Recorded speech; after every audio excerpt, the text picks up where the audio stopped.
start recording. So here we are. Hello, and thank you for joining me. Thank you Let's for the start. invitation.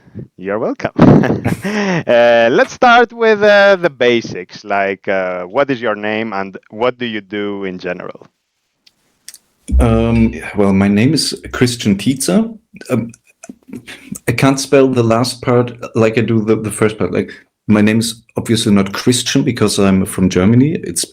We call myself I call myself Christian, but I have no clue how to spell my last name in any way that's more like palatable to the English ear or tongue. So that's it. And well, what do I do? I'm a full-time software developer, indie and freelance. Freelance is where the money comes in. Indie is where the heart is. Actually, Mac and seldomly iOS software. Why Mac? Because I fell in love with the platform 20 years ago because of all the stuff that indie developers did there compared to Windows. And well, Linux on the desktop wasn't on the horizon, and I was too stupid to get it to work. And then I just figured, hey, that's a way to spend my time. And here I am, and I'm very happy to have joined the ranks of the indie developers, more or less. Even though I imagined that I would be filthy rich by now, but well, there's no. So that's what I do most of the time, and also writing and reading. At Zettelkasten. Like Zettelkasten.de is our writing project where I spend the non-coding hours doing stuff. Yeah, and I'm an Emacs user since 2018, 2019 or something. So that's how I found you over the years. I'm using your themes ever since I think. I must be really early on 2021. When did you release the first public versions? The first version of the modus-themes was really the beginning. Like I think November 19, 2019. 19, that early.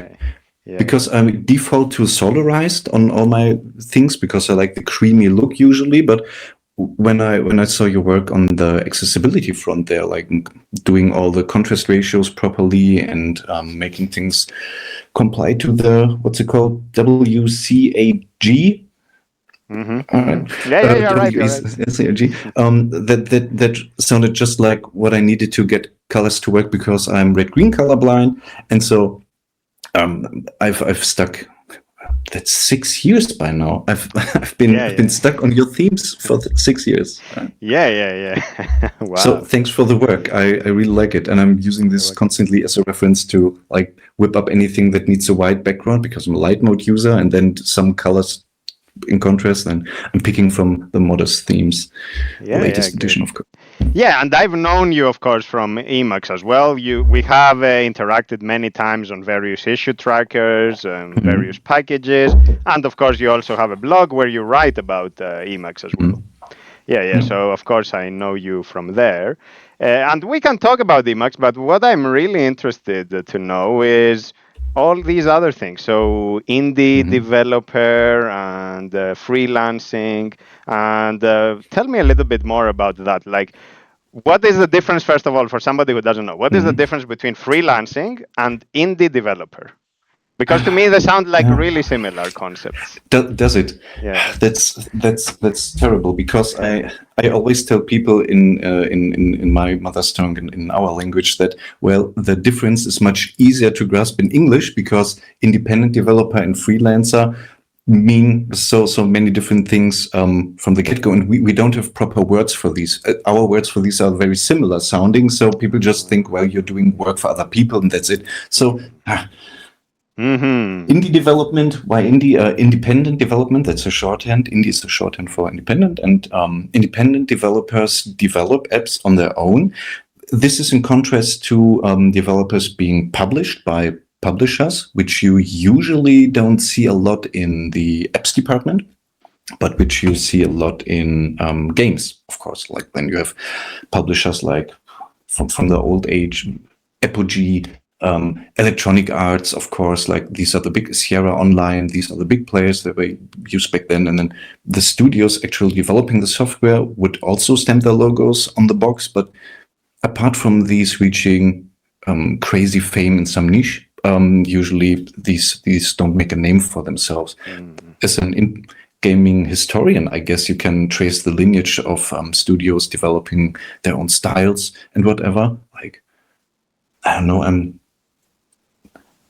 I'm not a big gamer, but I enjoy watching game videos, retrospectives, histories, like the no-clip documentaries, just to get into a nostalgic mood. Let's say when I'm just having some free time, had some free time before my daughter was born, and yeah, so watch gaming documentaries, for example, and things like Looking Glass Studios.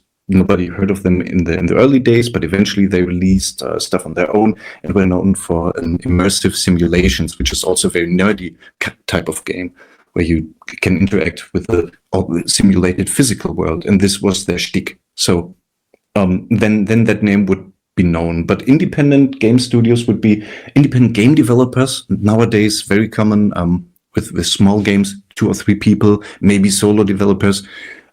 Reaching fame for games like, what do we have now? Hollow Knight, I guess. Hollow Knight 2 was just released. I think that's something the mainstream will know. And that's quite amazing. Like you have this, usually one dude in their basement whipping up a game, and then other people join over the years, and maybe other people join over the years. Maybe they stay solo, like Stardew Valley. The developer taught himself not just coding but also pixel art and got better at that, and then developed his own style and also storytelling and the immersive world and stuff like that. And 8 to 10 years later or something, then the game's done, but enough to not learn much more changes, and then I have no clue what they do nowadays. But anyway, that's just what a solo developer can do with dedication and a vision, and of course the resources to spend time and energy on this. Okay. So just for me to fill in that.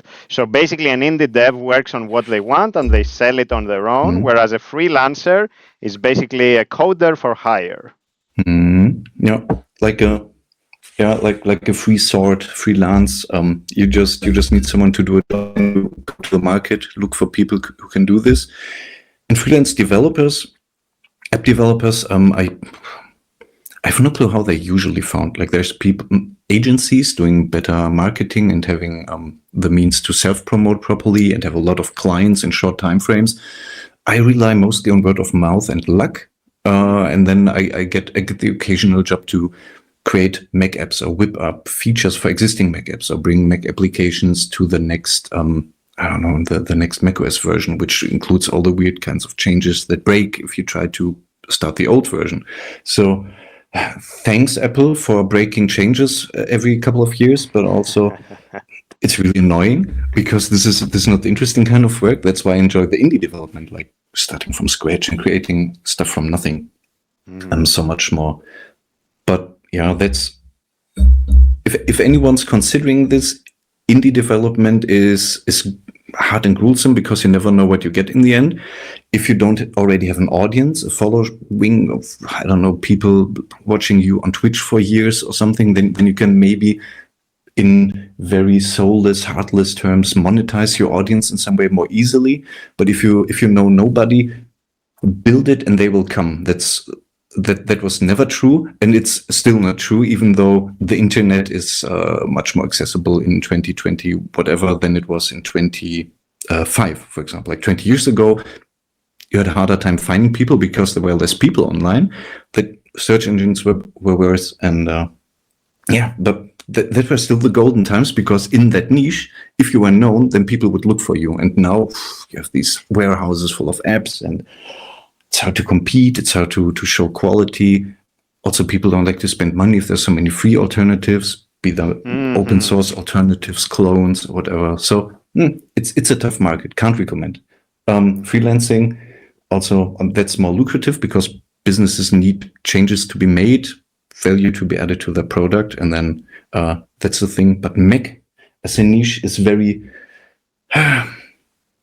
that's a weird choice. I have to say, like, I'm really trying to I'm getting into so weird detail. Like, I really try to not develop too many mobile stuff because I don't like the idea of having mobile devices. in people's lives. Uh-huh. So I don't want to make this. I don't want to develop apps that tie people even closer to their smartphones. So I try to not do stuff on the mobile front, more on the actual computer front, where you can do great stuff with productivity tools, where you can really immerse yourself in work, where you have total freedom over your data and the way you use your computers, where the stuff isn't locked down. That's the kind of stuff I'm interested in, but also that's usually not where you find the jobs. The jobs are mostly on the mobile market, but also since people usually compete the mobile market, it's much harder to get the jobs there. So I'm one of, 20, maybe 30 developers in all of Germany. It's not a real number, it's just guessing, who can even write native Mac applications from scratch and have a decade of experience. So that's a niche that I didn't expect would be this niche-y. I would have expected that the Mac would have more market share, let's say, and more more meaning in people's lives. But it's a really weird thing. I don't know. Can't recommend, but also cannot not recommend if you're really into that kind of thing, right? So tough sell. Yeah, it is. But now I'm interested. How do you weigh these competing priorities? Where you say, for example, I have this stance towards mobile, where basically I would rather have people not have it. But on the other hand, if I were to do apps on mobile, in theory, I would have more opportunities. Of course, more competition as well. Yeah. How do you weigh these pros and cons? Of course, maybe you ended up on the Mac by chance, you didn't have a really grand plan, but maybe you did. I don't know. What was your thought process?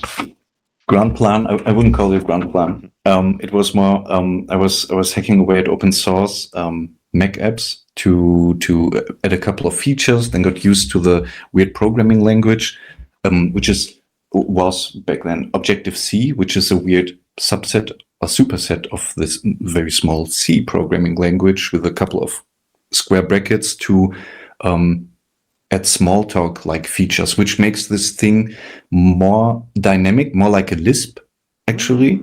And that was, once you got used to the weird syntax and managed to read through all the brackets instead of parentheses, you had bracket blindness. But otherwise it's really the same. And I didn't mind. Maybe that's also in hindsight why picking up Lisp wasn't so tough. It was weird to write Lisp programs after they become more complex, and then I needed to, because everything's so dynamic, and I needed to rethink a bit how to do this in a functional way and so on. But yeah, maybe Objective-C was the entry drug into Emacs after all. Interesting. I haven't thought of that. But how do I weigh this? I don't. I try to, when I look for jobs, I try to look in the Mac department, but sometimes people just ask, hey, can you also do this iPad thing? And then I'd rather do an iPad thing where you can do more with the screen real estate than do a mobile. I would decline offers for gamified, attention-grabbing loot box games with microtransactions or whatever. I just wouldn't want to do these. I'm not that desperate. So that's all the weighing that I do. Usually these opportunities don't come up. Nobody asked me to create the next Candy Crush or Flappy Bird, but with microtransactions or something. I wouldn't know, but I guess I would just rather decline these opportunities if they're cash grabs at the expense of people's attention and also self-control, exploiting the user. I'd rather not do that. But it's interesting how you have a focus on productivity, which also you have in yourself, because you mentioned note-taking, which we will get to later. It's interesting how that effectively kind of puts you in a direction. Just because of what you use more, you are more likely to also use that as a project for others. Yeah, I guess so, yeah. I mean, it's a luxury that I have a hard time. As I mentioned, the indie app development, the stuff that I really want to create, that doesn't keep the family alive. So that's more of a hobby that also pays a couple of the bills. Like I can usually, I don't know. Let me try to come up with an example. I can usually get by with my MacBook is I think 4 or 5 years old by now already, and it still works fine. I'm not upgrading every year just because I need the latest gear. Need the latest gear, right? Yeah, of course. And also to because I can't come up with good reasons to just spend money because it sits there for a while, and then I just want to be on the bleeding edge. I've never been this kind of Apple fanboy. So yeah, I don't know, but anyway, yeah, I'd rather see the space that I'm interested in grow, and it really did kind of like in an unexpected way, right? Like during and after the pandemic, with the rise of the Zettelkasten hype train, and which went by, I guess. I think the peak is over for 1 or 2 years now. Internet, Reddit, and whatever wise, but Obsidian as an application and Rome as a predecessor, like Rome is still there but not being talked that much, but Obsidian really carved its own niche there, and then created a space that's not dissimilar to what Emacs users like from the Emacs, like a moldable environment in a way that is more approachable to the actual lay person, right? Yeah. And they can make it their home. There can also be terribly overwhelming, all these plugins, and the users can be overwhelmed. But Obsidian is here, and that's, but I'd rather see these kinds of apps grow and change how people do computing than whatever's on Windows. Right? I have no clue. But because now you are basically having a vision of the computer as a tool for productivity, and of course it could be a tool also for entertainment, but not a tool for basically exploiting your most self-destructive proclivities, like what you mentioned earlier, loot boxes and that sort of thing. Yeah. It's weird that this is. Like recently, I usually check Reddit maybe every 2 weeks or so to just check if there's anything that explodes in the Emacs subreddit and maybe the Zettelkasten subreddit, and that's it. But then there's also sometimes there's these colorful thingies in the corners that draw my eye, and then I click on them. But because it's, I don't know, I get up between 4 and 5 in the morning because I need to get up early to be ahead of the daughter, so I have focus time early in the day, but I also don't get the luxury of going to bed early.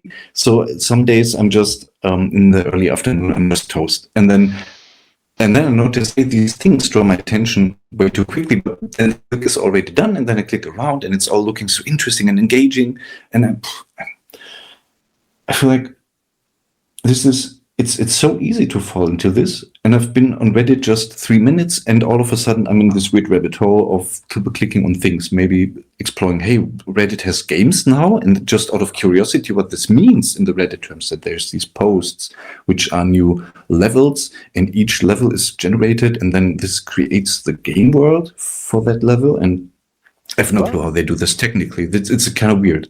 Okay, that's new to me. Okay, good. Yeah, don't look. No. Me, I am basically aware of the fact that I can also go down rabbit holes and go really deep. So, of course, I basically don't even try. Yeah, just stay away, stay clear, and then computing can be really fun. And Emacs is a rabbit hole on its own, so you don't need another one, right? So you can just dive into the documentation and spend days there. So, no. Yeah. And it's so weird. Like, imagine how many people just get into this. Maybe you have time to kill. Let's say in my early 20s at university, I was living in the dorm. It was really cheap, and it was just this one room. I had a basin in the corner to do my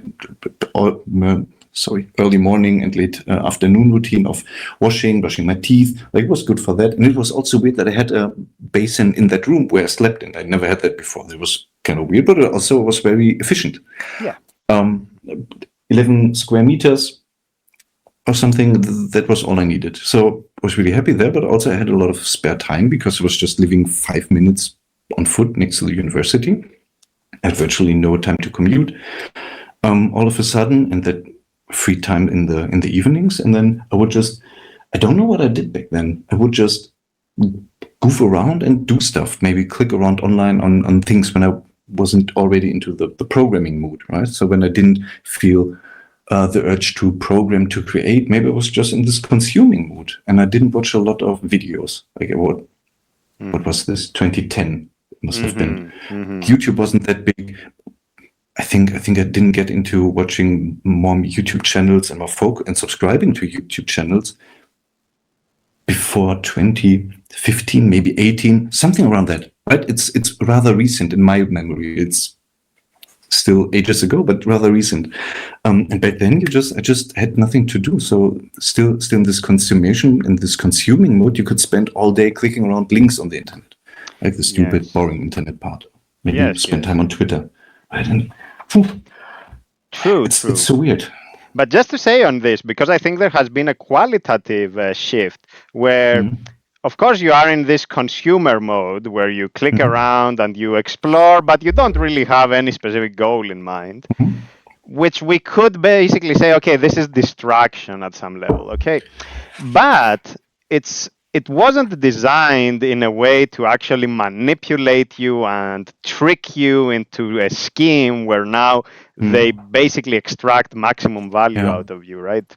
Which is something that has happened with like free to pay, and then of course pay to win and all that kind of systems.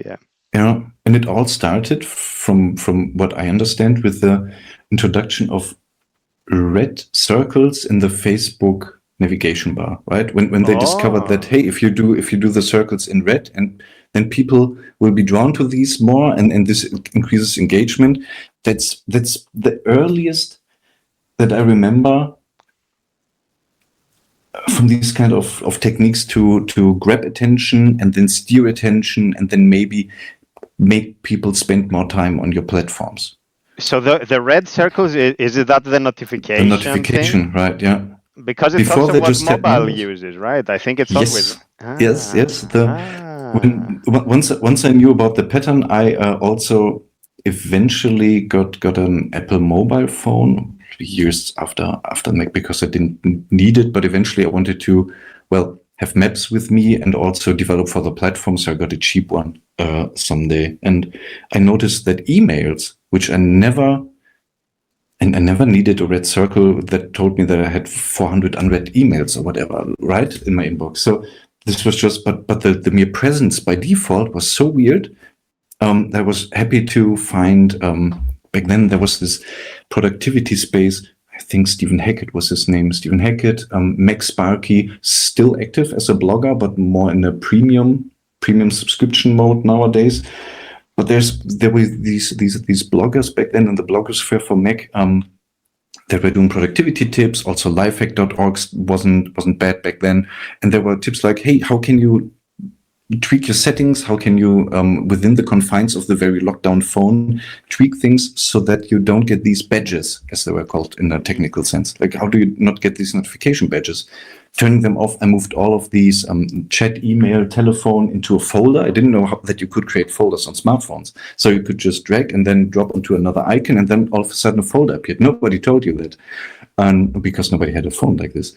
And then you had a folder, and I called mine interruptions, I think would be the translation, right? And then shoved it on a remote space so that the actual home screen was just 2 or 3 things like task management, calendar, and then 2 rows of something at the top that I was using a lot. And so I had like maybe 6 icons on there.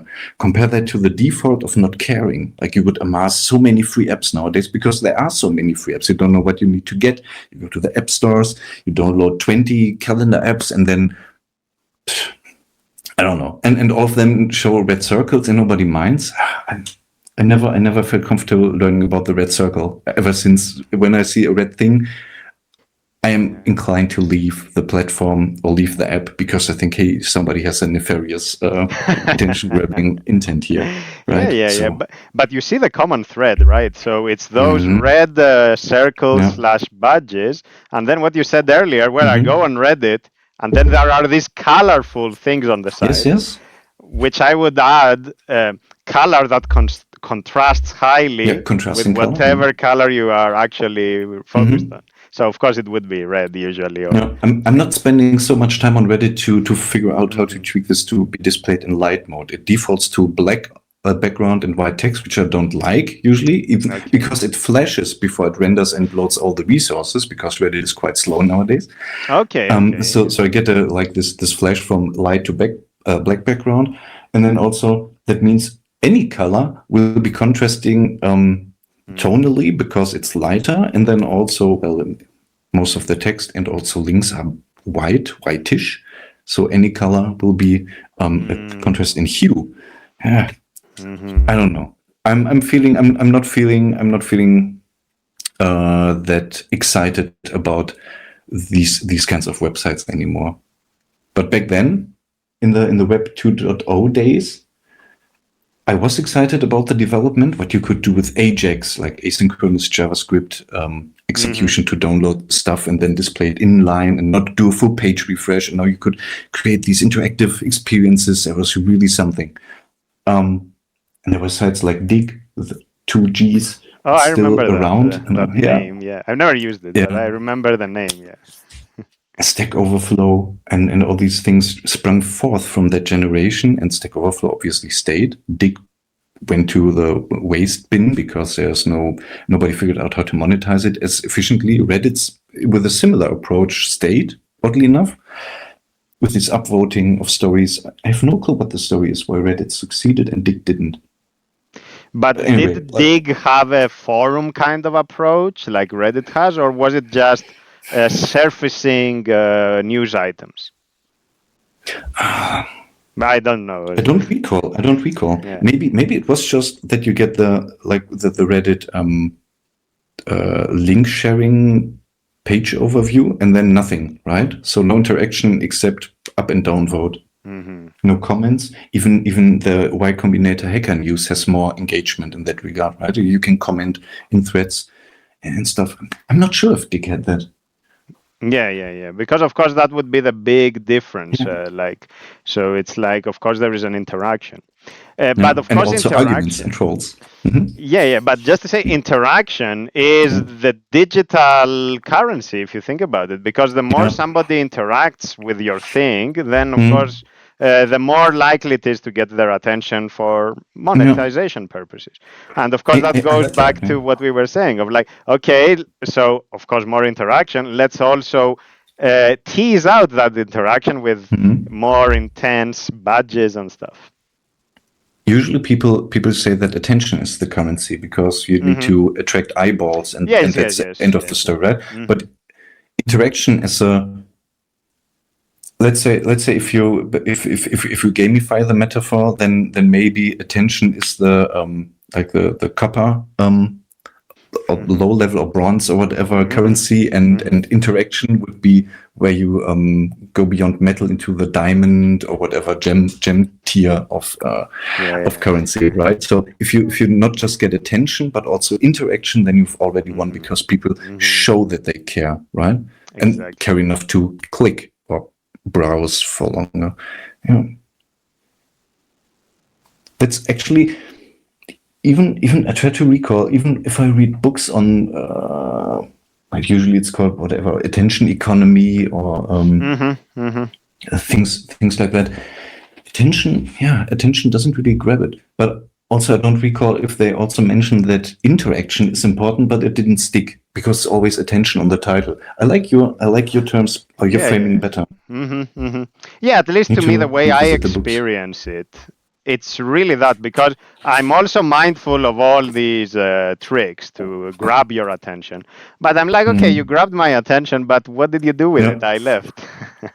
Yeah, exactly, right? That's a waste of your time, lifetime, maybe, but that cost is not made up with value for someone else, because just having the tab open and staring at it, that doesn't amount to much, right? Except if you're doing propaganda maybe and bet on the sleeper effect, that years from now you will not remember the weird source that you got this from, but also you still have this idea in your head, right?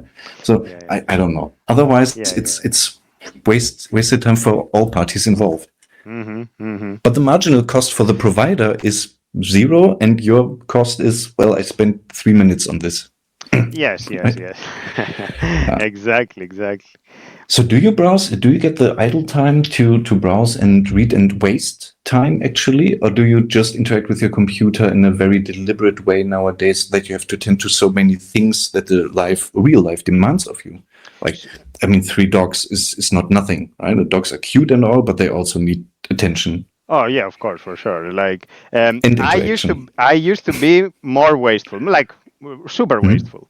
But right now, I think I'm at the point where I just use the computer for work. And generally speaking, this is something I want to also talk about at some point. I have all these projects that have upkeep, like dogs, like gardening, like the house, like all this. And basically, when I have free time, I'm like, well, let me work on one of these projects that need my time. So Yeah. I'm not like, okay, let me go click around and play or whatever, Yeah. waste time. And so I think when you have projects that require upkeep, eventually they eliminate what would otherwise be your brain thinking of what to do with the time, and then of course playing tricks on you. Yeah. Because it's like I don't have to think about it. It has removed even the thought. It's like, well, either you do it or it falls apart. Like your dogs, if you don't pay attention to them, well, they will suffer, of course. If you like your daughter, you say, of course, you have to take care of her. Like that goes without saying, right? So that's already a decision that is made for you.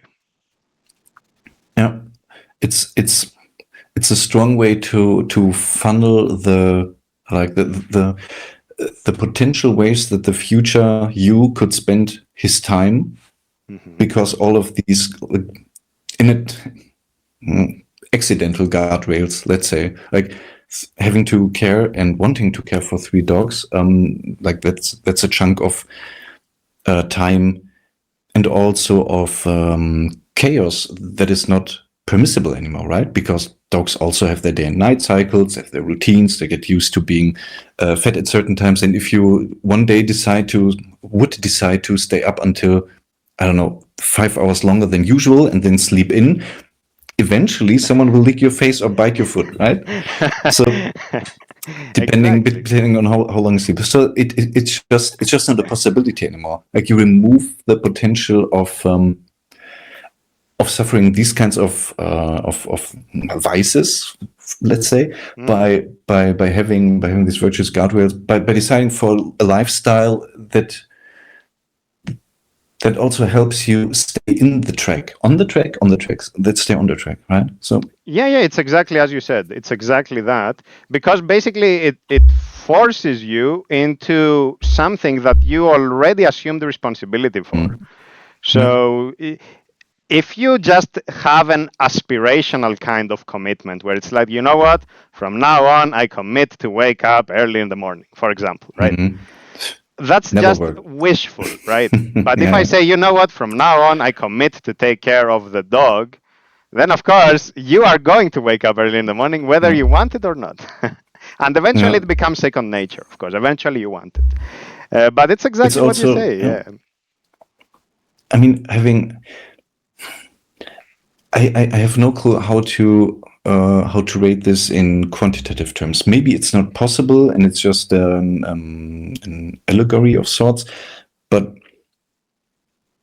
back when I lived with Sasha from Zettelkasten, the project, in a shared apartment, and he got his dog, I noticed how the demands of the dog, which was a rescue dog, very demanding, especially in the first 2 years, with regards to attention, time, and being precise, and also being, because she was so young back then, 1 year or something, she was full of energy and needed constant work, 3 times a day, really hard work that usually dogs, like the family dogs that you would get, would just try one of these exercises maybe once a week and then sit back for 3 days and they don't even want to go out to pee anymore, right? So it would be that wasted. But she was just this ball of energy, needed constant work and demanded to be exhausted to a certain degree to be then calm afterwards, to get rid of all this, whatever built up in her, right? Could be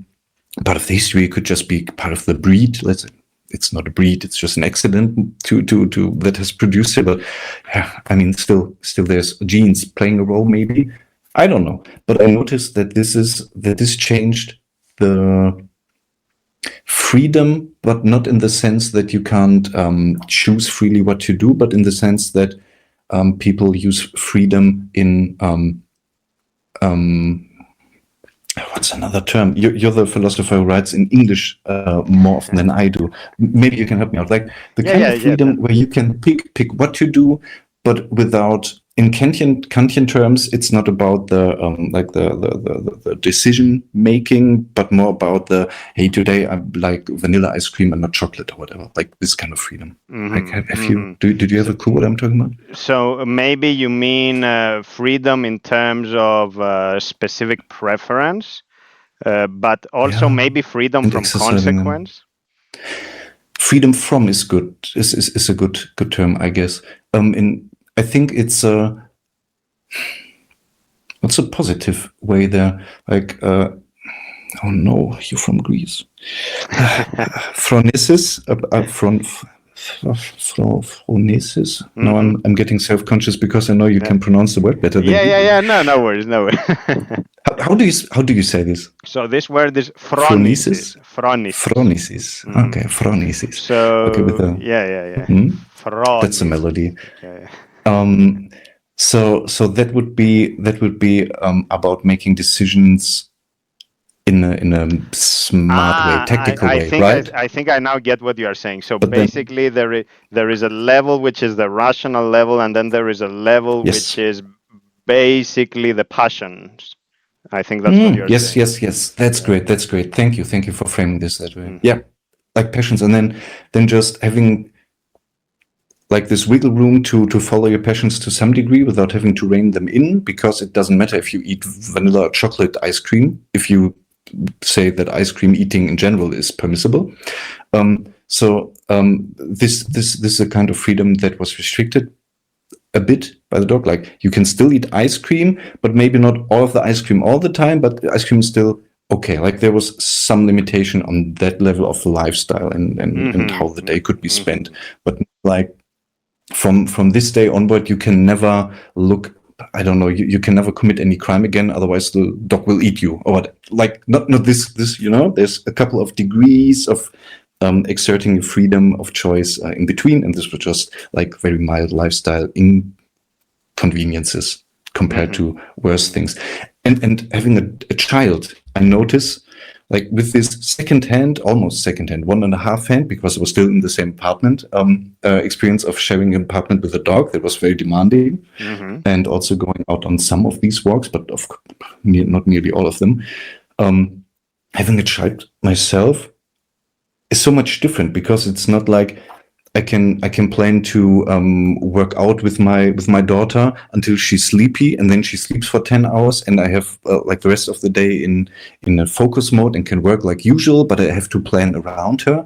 That doesn't work. That worked with the dog. Like, if the dog was tired and fed and whatever enough, she would just be happy sitting there watching, napping, whatever.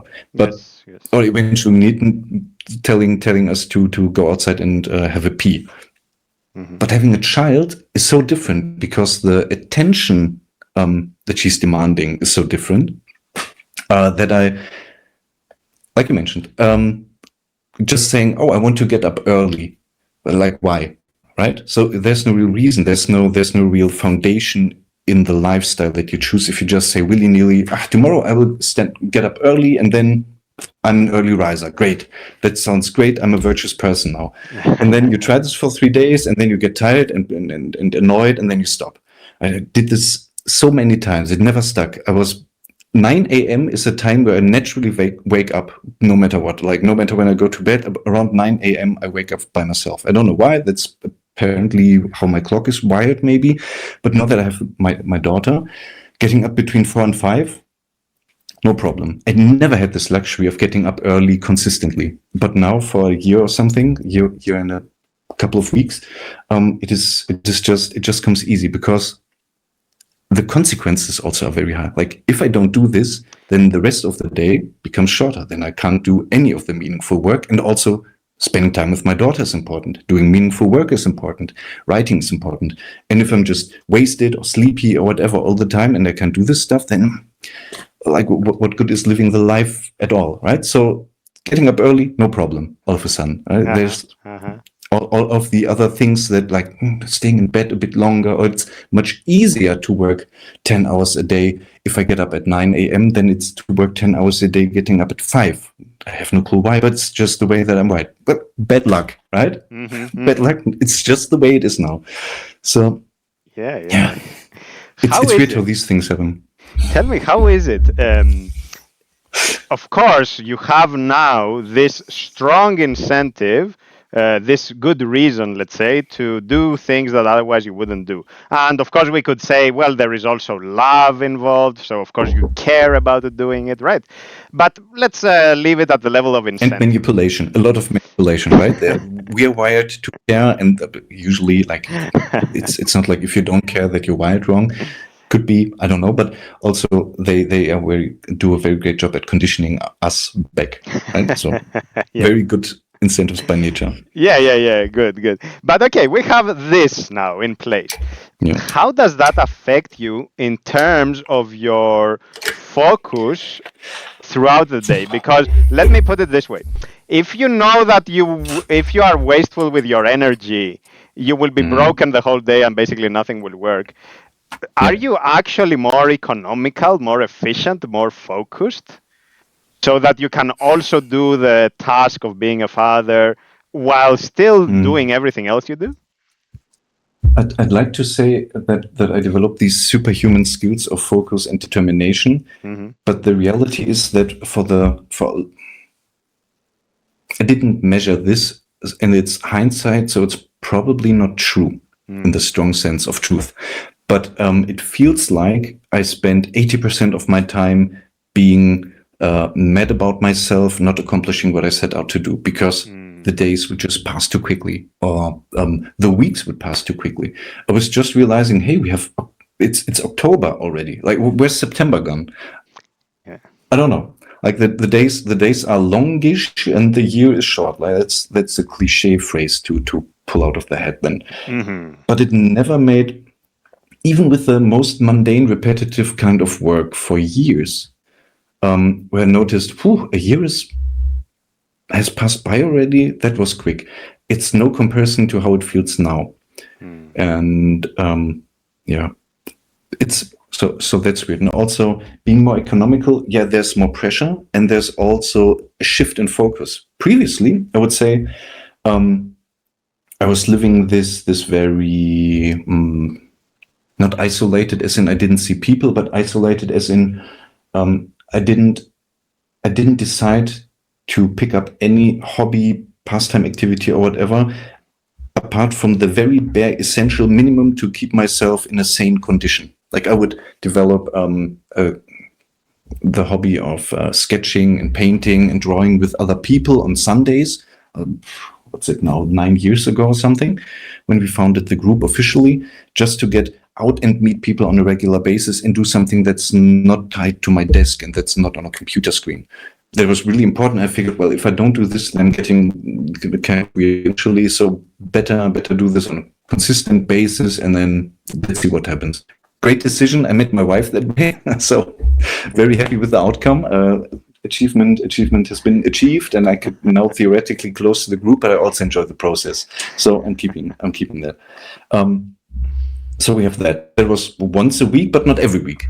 And this was just a couple of hours, and the rest of the week was getting up, doing a morning routine to set the mood for the day, doing stuff in front of the computer, exercising, eating, maybe buying more food for the next meal. In that time frame, like after eating, and then work again in the evening, more training, then another, and then having dinner, and then eventually winding down, reading, going to bed, or something like that. And that would be the majority of my days as a single, especially. So that was very simple, but also I didn't the only thing that I worried about back then was, did I accomplish the right things today, or did I focus on the wrong things and then wasted time? But I still pushed things forward on multiple fronts. I could maintain 2 apps and then develop a new one without wasting time. I could develop a new application from scratch and then also make sure that the others wouldn't break in the meantime because of neglect, let's say. And I could also write on my own blog, then also put the Zettelkasten project forward, and so on and so on. And now I notice, well, energy, attention, and creativity is much more limited because I'm waking up 3 times every night. I notice that, judging from how my belly fat develops, probably my cortisol levels are rather high still. Uh-huh. Thanks for waking me up every night a couple of times. But so the energy level isn't where it used to be. I'm also getting older, of course. I'm now 38, and 10 years ago, I was noticing that I wasn't maybe at my peak, but whatever, like in the late 20s and early 30s, things were much easier to recover from strenuous work or strenuous activities like exercise, also mental exercise or mental strenuous activities. I don't know. So now I need to limit myself more, and I notice that I can't push as wide a boulder forward. I can still push a heavy boulder, but it has to be narrower. So to have time with my daughter, with my family, also support my wife, which doesn't mean that I'm doing like 12 hours per day, wife, child, and whatever supporting. It's not that much of my waking hours, but still it's something that wasn't there before, and something I never cared about anything in my whole life, the way that I cared about the well-being of my daughter and the way that interacting with her makes me feel. Like, I'm a hedonist. I discover I can't get rid of this. I'm a hedonist in that regard, even though I try not to get into enjoying myself too much. But her giggles, I can have them all day. Like, it's a drug that doesn't wear off. It's crazy. So I don't know.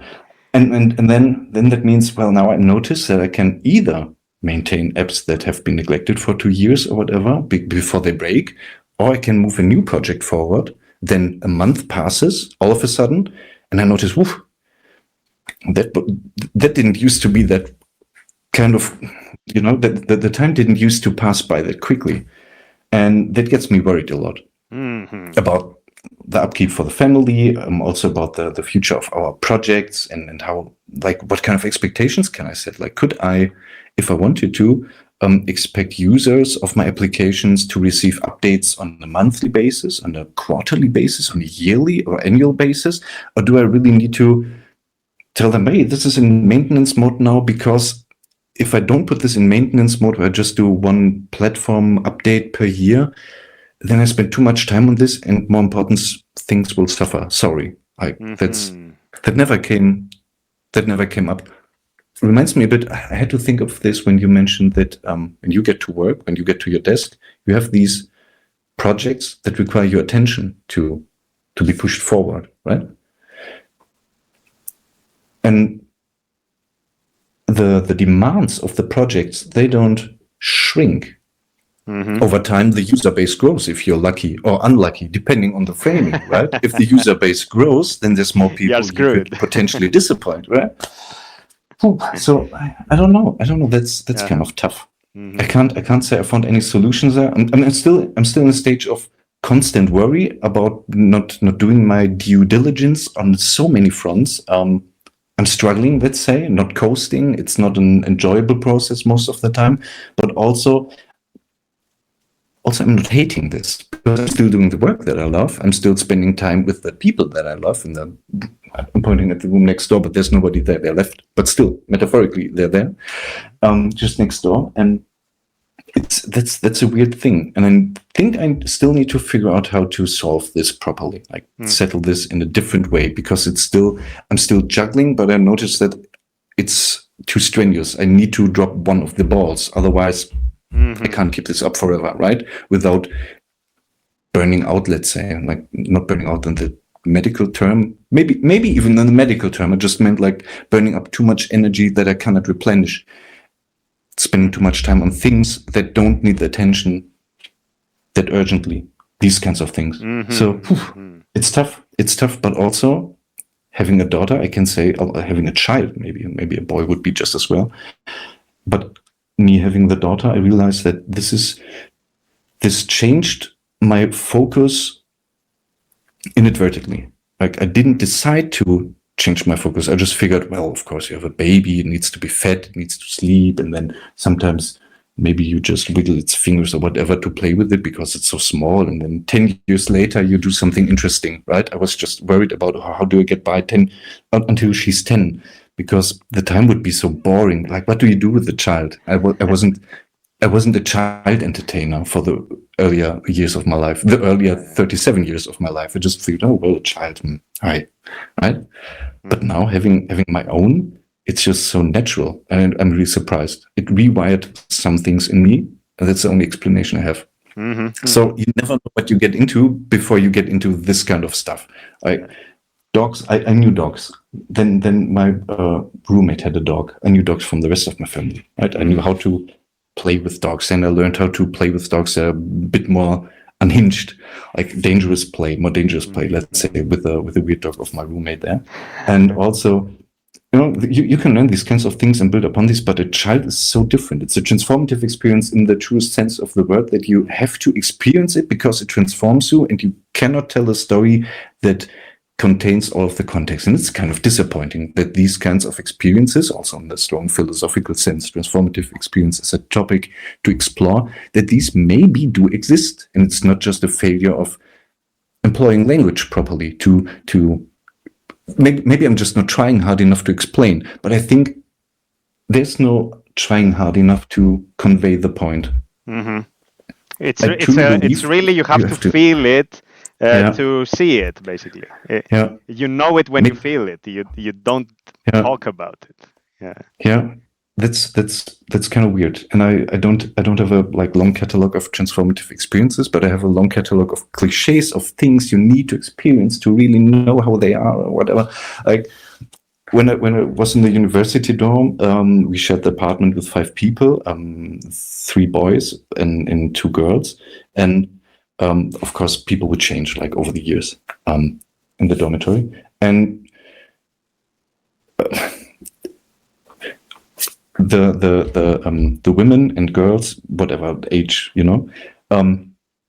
eventually women, of course. The women also we selected them to be roommates for the future years ourselves. Like, they weren't imposed upon us. So we all had to say who would live with us in the apartment. And we only had very, very understanding, funny, and so on people. Like, there were no surprise assholes, let's say, right? And no weird surprises, real weird surprises that way. But still, the women would insist on the notion of living your life in a way to maximize interesting experiences. Like, that was a pattern that we observed, especially we nerdy type with a philosophy, academia background. Yes, interesting, but can you actually back this up with arguments and stuff like that? You have to experience this. Facts, that was the logic. cliche. Yes. It just, Can you relate this to the theory of whatever by... No, she couldn't, but she was really convinced that you had to experience, I don't know, this bubble tea to really enjoy life and know what joy and palatable, whatever kind of fun would be able to I don't know. I'm just trying to make this ridiculous, but I also like the words to make it ridiculous and funny. Sorry. No, that's good. There were these girls saying you need to have these experience, otherwise how do you know what life is about? And I'm still insisting that they are wrong. Like, I don't agree with them still in hindsight, but this child having experience is still something different, and it bugs me, because I was of the opinion that it's just a problem of communication, maybe language, that you don't understand and can't convey the information to explain what you deem to be a transformative experience, what you say is a transformative experience. But I'm getting to the conclusion that this maybe is one. Like, it's like we're wired to, like a flower blossoms, and when the petals, the petals show, then it's over. Then there's no turning back. Now you're a flower in full bloom. You're flowering in that sense. Yeah. And you're not the seedling anymore. You're not the early. You don't have the early leaves that make the others grow and eventually make the whole plant grow. You're now in flower, and then there's no turn back. You can't rewind. And in that way, it surely is a transformative experience, at least in that way. But I can't say that flowering doesn't have its toll, right? Yeah, I see what you're saying. Yeah. I would like to think that many of these interesting experiences that you absolutely have to live to understand them. I think no, you don't need to live through all of them. Like I don't need to live through, I don't know, some terrible injury to understand pain, because I can still relate to pain from pain I have suffered, right? For example. Cut your left leg off first, then you know what cutting off your leg really means. Exactly. Thank you, but but then what you are saying now is like, yeah, of course, there are some cases where you can say that there is no going back. Like once you go through that, you are, in a sense, a different person. But I am interested here, just for me to understand this a bit better, of how you feel. Is this with children in general, or are we talking specifically your child? Like you being a father, not you suddenly taking care of a child. You mean whether... Let me phrase it a little bit differently. So, prior to you being a father, did you ever care about? Oh, I want to have be nice with kids and take care of the babies and stuff. Maybe in a family gathering or with friends, or were you mostly indifferent? I think they were cute. I was at best indifferent, mostly annoyed because they would have these ridiculous demands, like I don't know.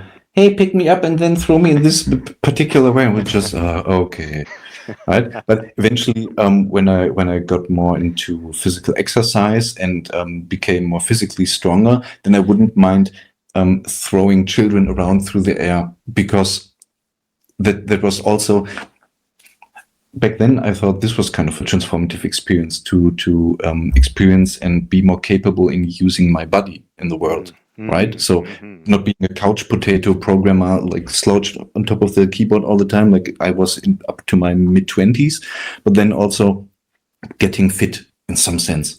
That was really useful, because I then could conduct myself in the world differently. For example, with children, because they are very physical and also usually very dumb. So physicality makes up for maybe not having an interesting conversation, right? So, but being physical more physical myself, would unlock more interactions with them. I was a terrible uncle, I believe, when my nephew wanted to play soccer with me, and I was, I don't know, 15 or 16. I wasn't a particular moody teenager, but still I was a teenager, right? So I had the football, I don't know, kick the ball. Oh, the ball is gone, bye.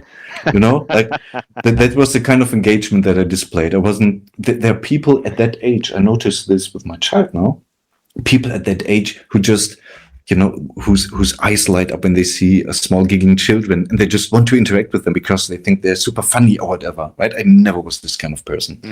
I was happy to not have to do anything with these kinds of weirdos. No, having my own daughter changed that part and associated parts fundamentally. I didn't want to play with children. I didn't want to touch other people's babies, which I need to mention because there are very many people in the subway that say, "Oh, that's a cute baby," and then the finger is almost in the face. And you need to, you need to really prevent them physically, and have no clue how they come to the. Maybe I need to contextualize in the place where I live in Germany. We have one of the larger, not the largest, but one of the larger private space circles or whatever they're called, right? So in Norway, you would have like 10 meters of physical space between you and the next person before you feel uncomfortable or something. That's a cliche, right? Here it's about, I don't know, let's say 90 centimeters, while the rest of, let's say, northern Germany is 80 or something. So it's a bit more here. And the people living here, I have no clue why they think that invading the personal bubble and then touching the baby is a good idea. But also, maybe that's just what humans do, even though they don't like to be like invaded themselves. But babies just unlock these weird kind of behaviors. I have no clue.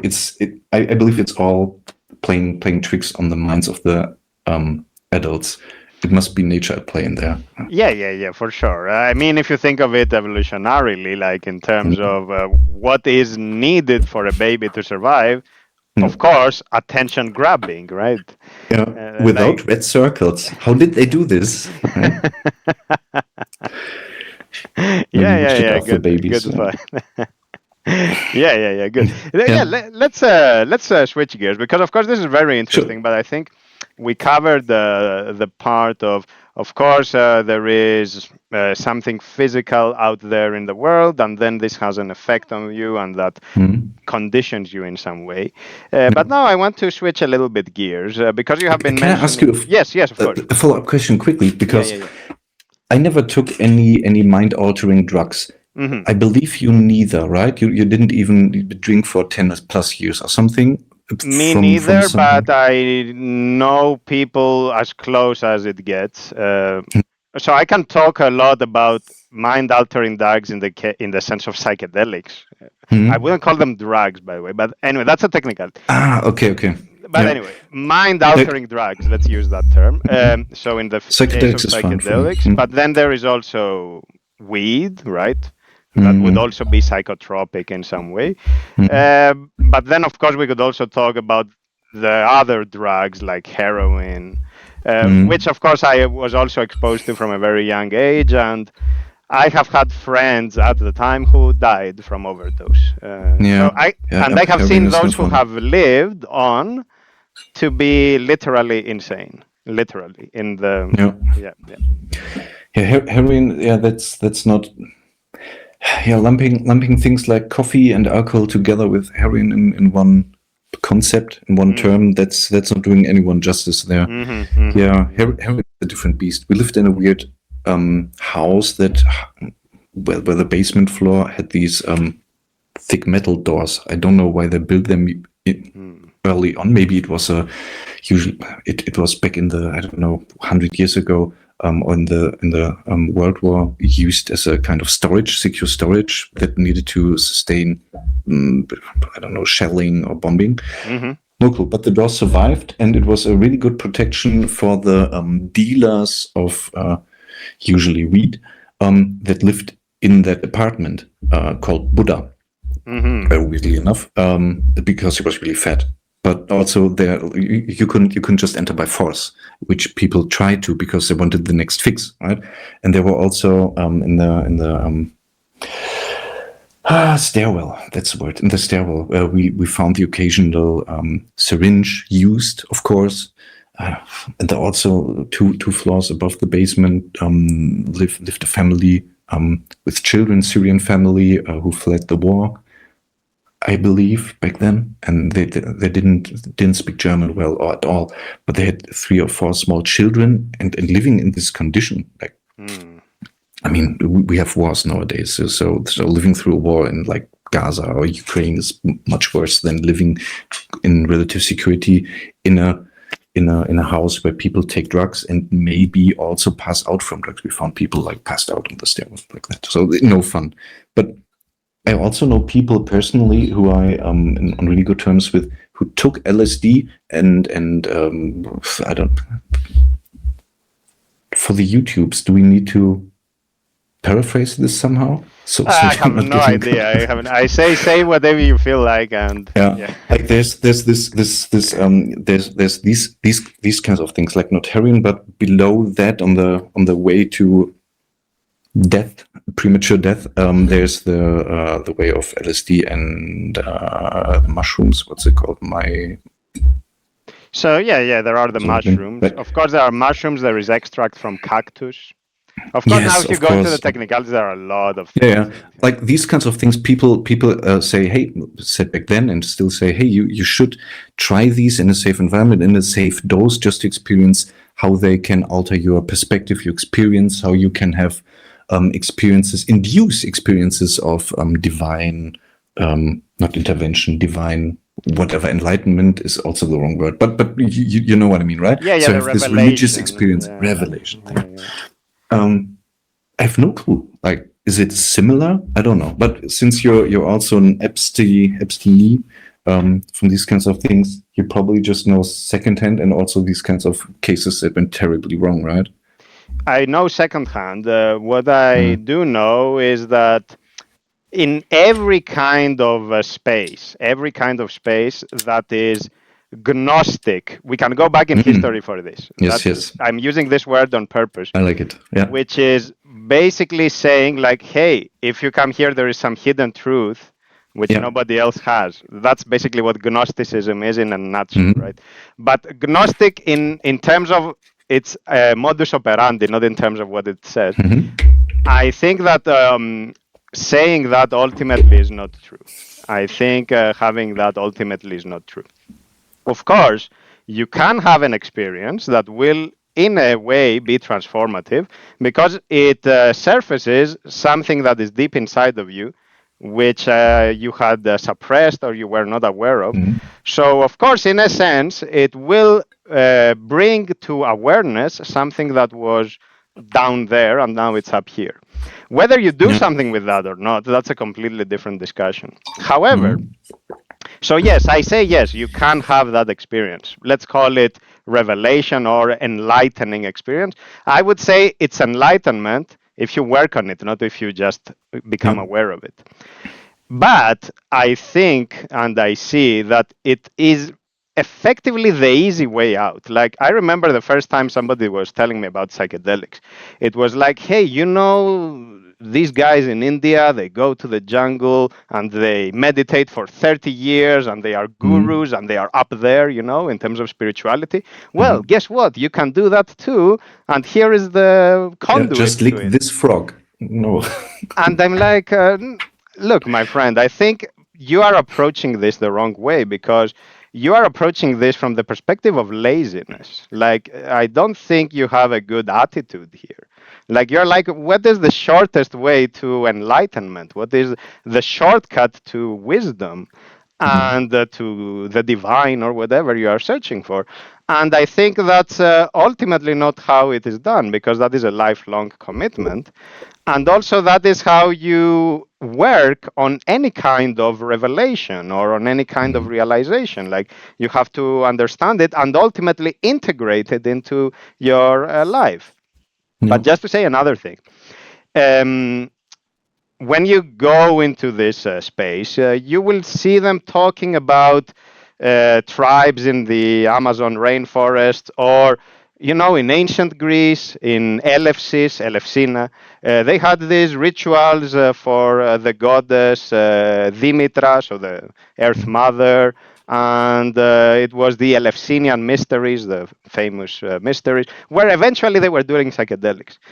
And I'm like, yes, sure, but you're missing one very important part there, which is that even if they were doing psychedelics, they were doing it within the context of a hierarchy in the original sense of the word, meaning higher, the higher part means holy, and archi is, of course, the rule.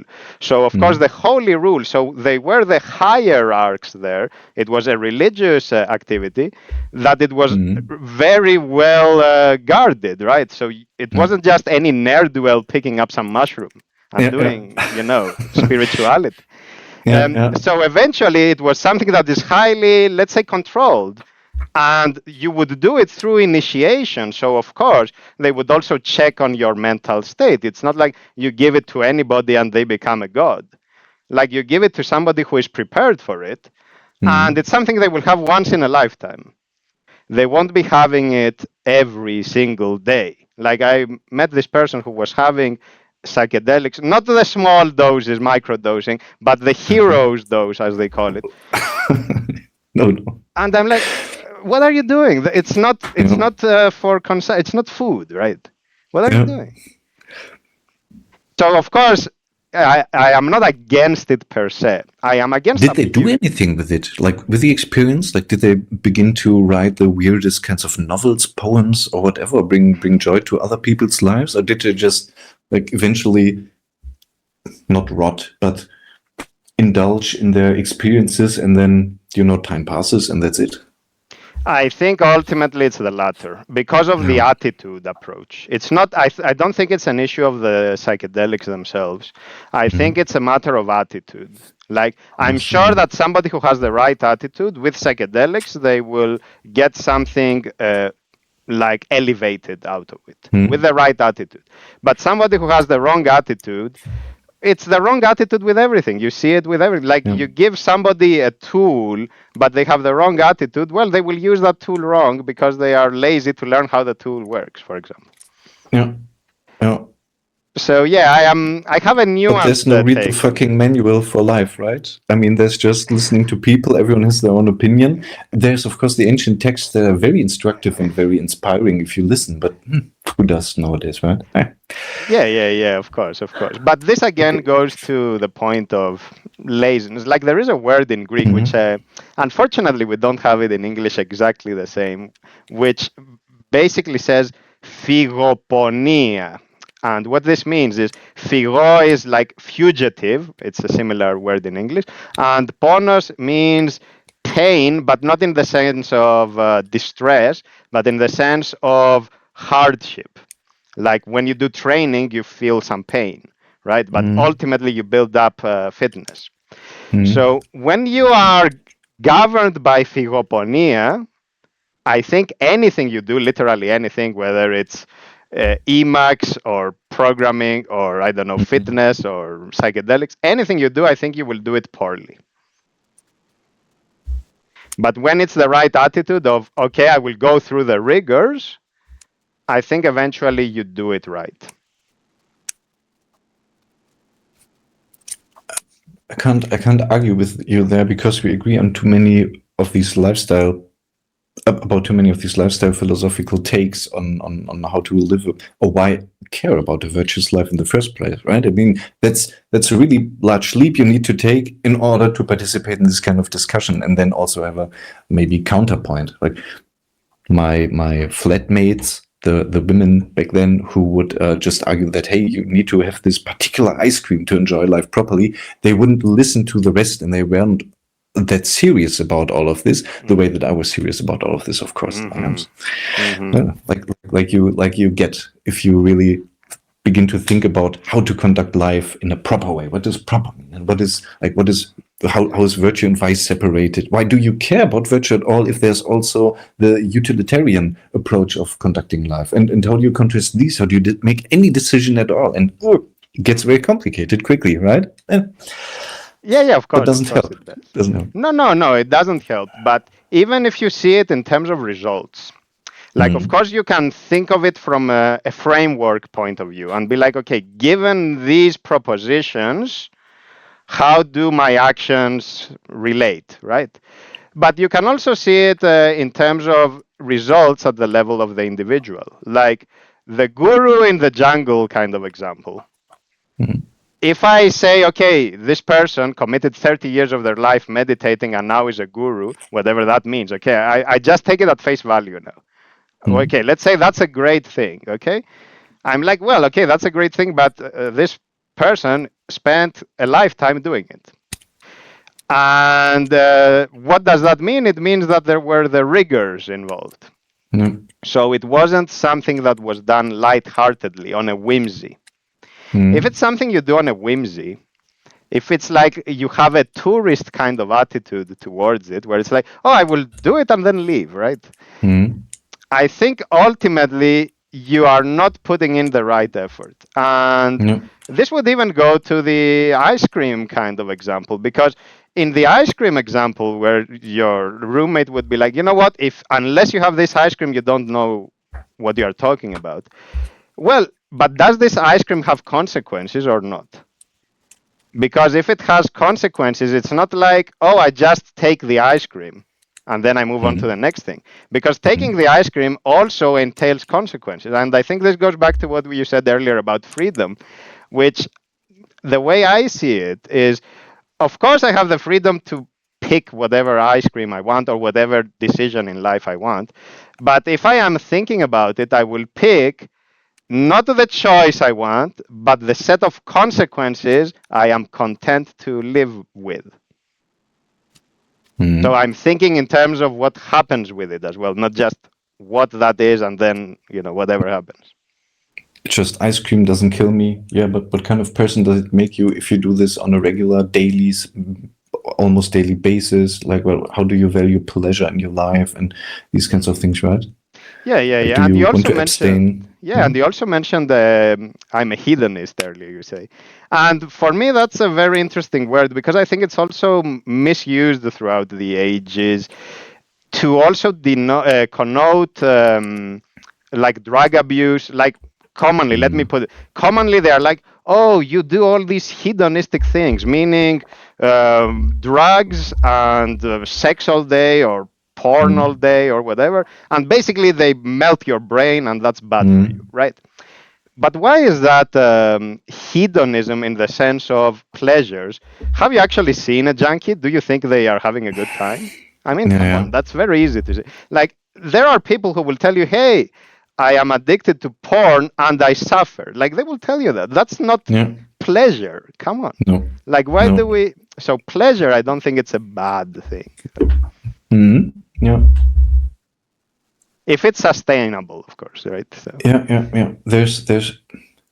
I mean, if you eat so much ice cream that you die from liver failure within the week or something, I mean, that's obviously not going to help anyone. But if your organs don't give up, if you have a way to spend the extra calories actually without ruining anything except your taste buds and your conditioning for what tasty food is, or if you just don't care about the conditioning and then eat broccoli even though it tastes like nothing because your taste buds are so worn off, for example, and if you can pull that off, it's really hard to detect any consequences in this very, very like narrow example. But usually that's not the way it works, right? Usually, like if you get addicted, then you get addicted and there's no pleasure left anymore in the activity itself, except keeping up with the activity that you feel like you need to do in order to, well, suffer the next day and the day after. Otherwise you can't imagine going forward. And then winter comes and all the ice cream parlors close. What do you do then? Then you need to buy a fridge and eat cheap ice cream all winter, which you don't enjoy as much, but you need to, it gets ridiculous quick. But Yeah, that's how exactly. people spend their lives, with all kinds of things. Exactly. And just to close on this, like on the point that, well, you need to live through something to understand it. Sometimes it's true, but many times you can reason about things and still have a very good understanding of them. It's like saying, you know what, the doctor cannot treat the illness unless he is also, I don't know, a patient of it. Which, of course, is a strange way, because then, of course, we have to throw much of medicine out of the window. It would work, yeah. I wonder still, like I'm agreeing with you on let's say, intuitionistic or by intuition, and that's also the only kind of example that I know. What you said earlier reminded me of, I believe it was in Dworkin's book Justice for Hedgehogs, which I sort of enjoyed reading back then when it came out. And I believe in there is an example that we humans usually value performance and value performance in a way that I think it's a classic Mona Lisa example. Like, you see the Mona Lisa and say, aha, a painting. I mean, that's it. But then you say, oh, it takes it's really tough to get this kind of skill to paint that kind of picture that has this kind of effect, and so on. So, great stuff, performance, amazing. But then you have many monkeys paint many pictures, and by accident some of these monkeys produce Mona Lisa like or Mona Lisas. You don't value these, even though the result is the same pigments in the same place with the same brush strokes, everything. But still you say, oh, monkeys did this and it's not worth anything, right? And it still looks good, but a monkey can do this, right? It's meant in a derogative term. So this is an appeal to intuition, that we don't value what the monkeys do when they do this.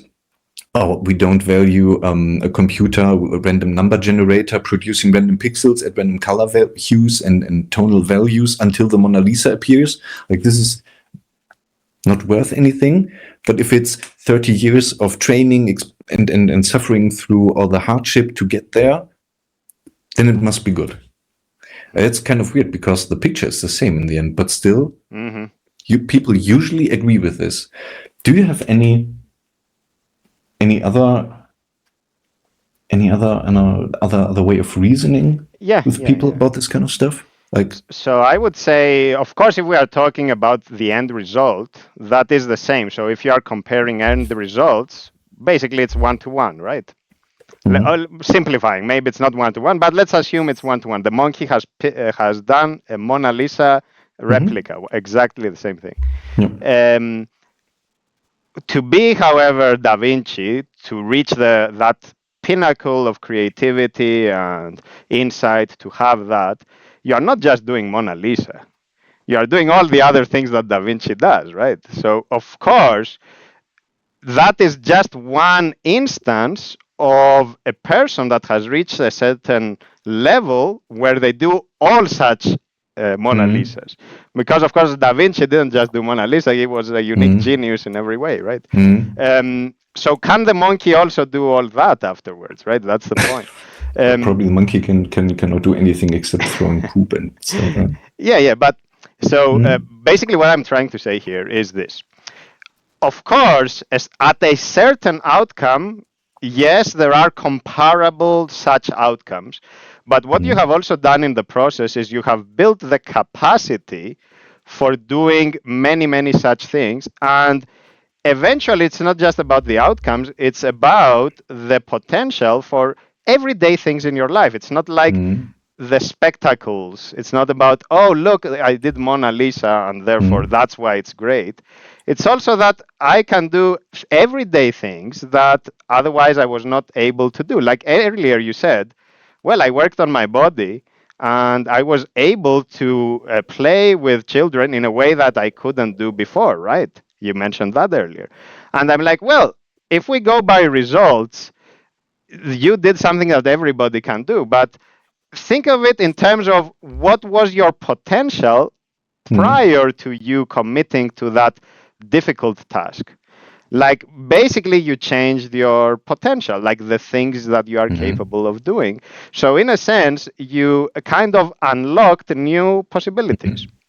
So would you also say that the Mona Lisa is valued just as a proxy of sorts for the potential in Mona Lisa's creator, which arguably is called Da Vinci?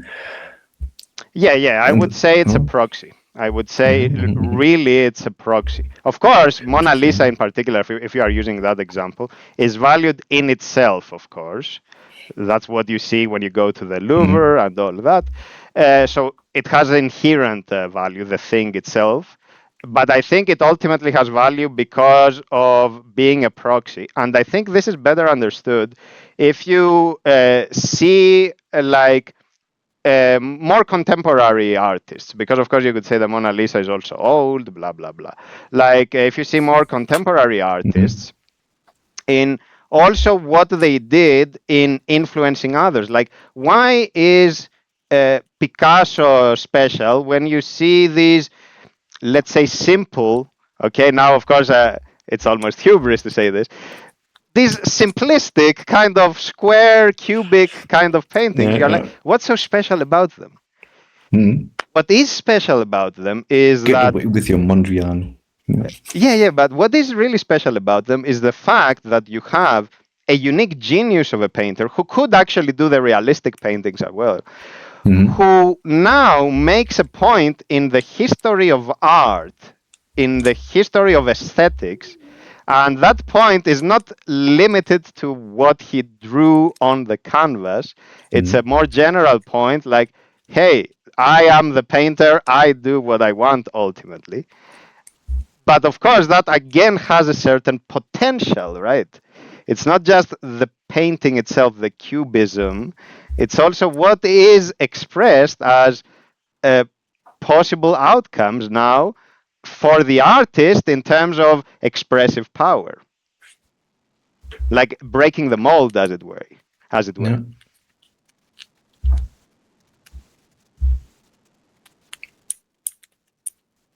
I mean, I wouldn't expect that any random person from my family looking at any random picture that is valued in a certain way for some reason, maybe historic reason, that they would just like absorb all of this knowledge and all of this consequence of, I don't know, looking at very large paintings of very large lily ponds of lily flowers, lily ponds. The lilies of Monet, you mean? Lilies. For example, right there. But people change their perception through that procedure, and culturally, arguably people argue that we do change our perception of things in pictures throughout history, thanks to what they did and pioneered. But if you just look at them and say, okay, it's a lily in the water, a very large painting, end of story. Probably very expensive because oil paint, you needed to, get that much paint onto the canvas. Really expensive to do back then. I mean, that's maybe all that some of my family members would come up with as a reaction intuitively. But still, there's the rest. All the other layers would still exist, right? And saying, hey, this is a large painting, you need a very big wall to hang this, is not an actually useful discussion in the system of fine arts, right? It's a discussion you would have as a, I don't know, home renovator maybe, but that's not what you want to talk about when you talk about arts. So, yeah. You really need to care and dig deep in order to get to these kinds of things.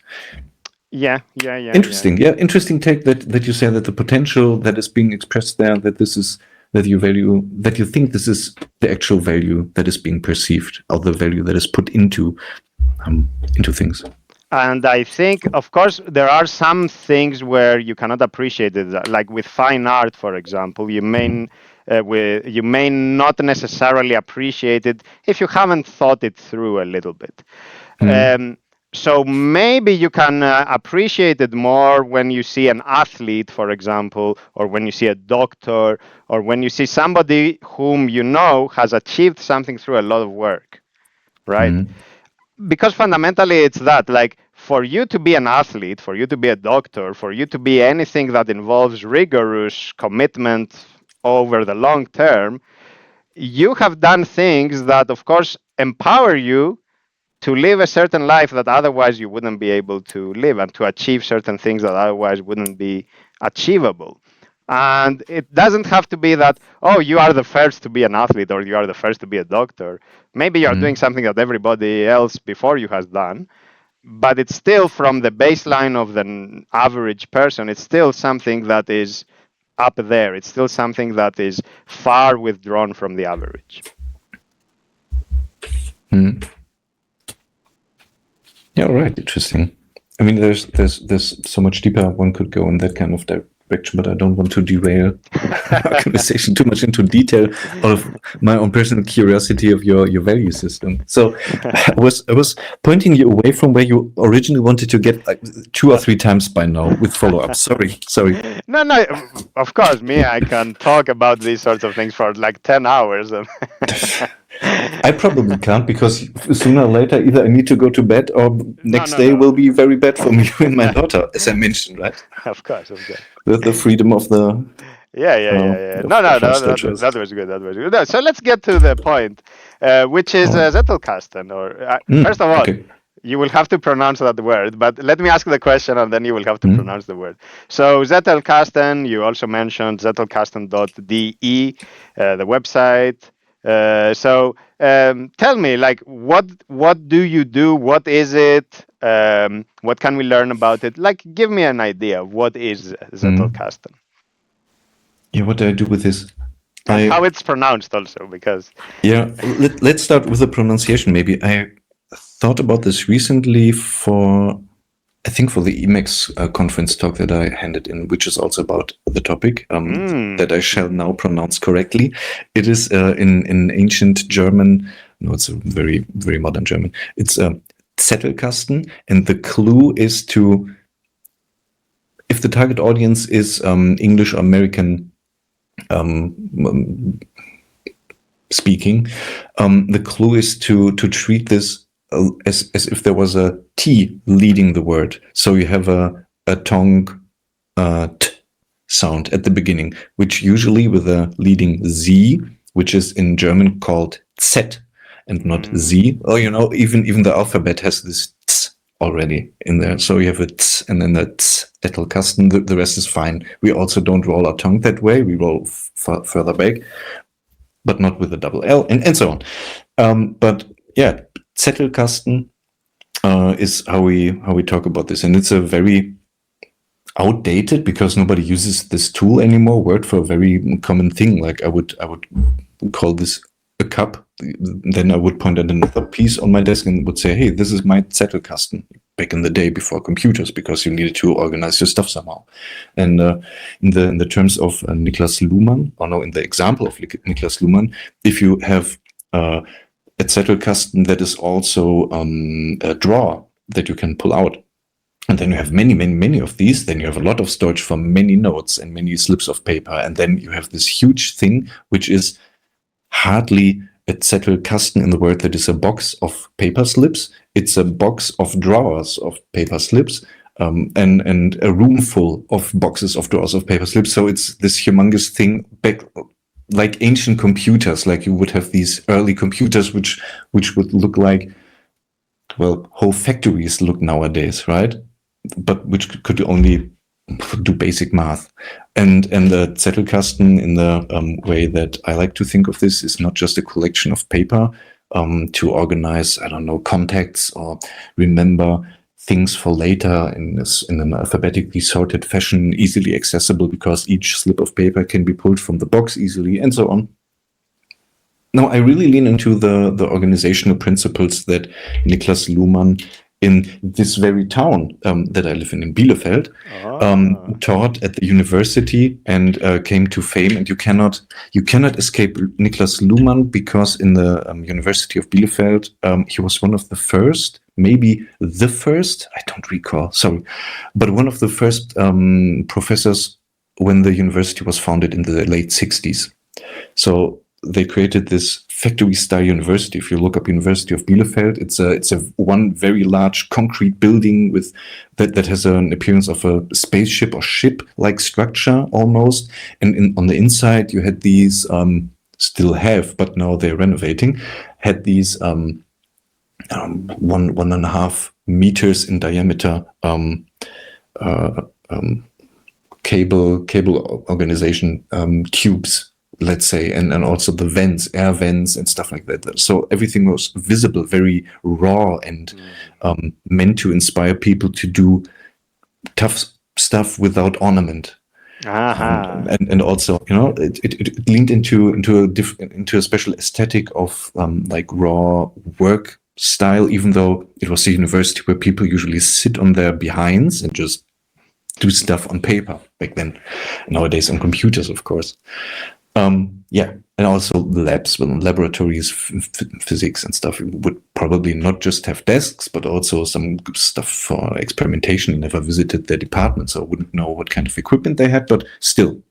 Niklas Luhmann, one of the first, and he rose to fame because of his Zettelkasten, which was this weird tool that people talked about and nobody understood, even when he was alive, and also nobody seemed to care. Otherwise, we would have better records of what he was doing with this, which is still kind of the same nowadays. But back then as well, nobody thought that, hey, this guy is such a productive writer. Let's emulate what he does. Then we all have this kind of productivity. You know, he was this weirdo with his quirk, and then, you know, leave him in the sociology department, you know. But he got the job, and he said that he will develop a theory of society at zero cost on his own, without assistance or any staff, but he needed 30 years. And that was basically his pitch. And then the university council or whatever, back in the day when the university was built, they just said, sounds great, do it. You have the job. And then he got the job, and then he built a theory of society in 30 years. Almost to the day. No, it's German efficiency, right? yes. He did waterfall development for something that was not. It was not like he was rebuilding something in a different way. Like we maybe in Emacs hacker land would write our own email clients. We know what email looks like, what the protocol is. We know what the user experience is. We want to type, we want to send, we want to read email. These are the headers that need to be dealt with. All these kinds of technical questions are already solved in the protocols. and we just need to write an implementation. And that's hard enough, and you can get a lot of things wrong in the process. No, he was exploring something new and still was convinced that he could do it within this and that time frame and achieve that. That was and still is kind of spooky. I have no clue. I would love to travel back in time and talk to him at various moments of his life to see what he thought in the beginning, what he thought like 15 years in, and then 30 years in. Like, did he really achieve what he wanted to achieve? I mean, he wrote a book that is literally called The Theory of Justice, right? Theory of Society. So it sounds like he did what he set out to do. But also maybe he wanted to do something different. Who knows? I don't, right? But that's what we got. Very uncanny, very weird, but also an interesting story that is being told at the university still. So being productive and doing knowledge work, that's my, like, how I entered the space. Because when I started studying at university, I was barely able to read, not in a technical sense that I wasn't like capable of using the language that I grew up with, but I didn't know how to process texts. Like, we were handed out 10 pages of reading material, and I was just, what should I do with these many pages? And this was just one class. The next class would also hand out 10 to 20 pages, and the other would say, hey, you can also read from this list these books. Have fun. We see each other next week, right? So how should I do this? I was exploring speed reading. Maybe I was reading too slowly. Maybe, I don't know. So I was trying to rediscover what reading in an efficient way and reading in general meant, apart from flipping pages and using my eyes to track the words line by line and then let things happen magically in my head, right? I had no concept of what reading for purpose meant. And even less so, I had even less so a concept of what using what I got from the books that I needed to read and the papers and the excerpts and whatever, what would I do with this? Like, my memory isn't perfect. I couldn't tell you 2 weeks later what I read 2 weeks earlier. So it went out from one ear to the next, basically, but with the eyes.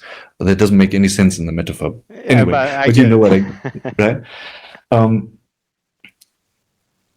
so this sounded very, very interesting because he had this kind of storage system, not perfect memory, not photocopying, not like what Evernote back in the 2010s. 2010s was late already. I think Evernote was popular in the 2000s.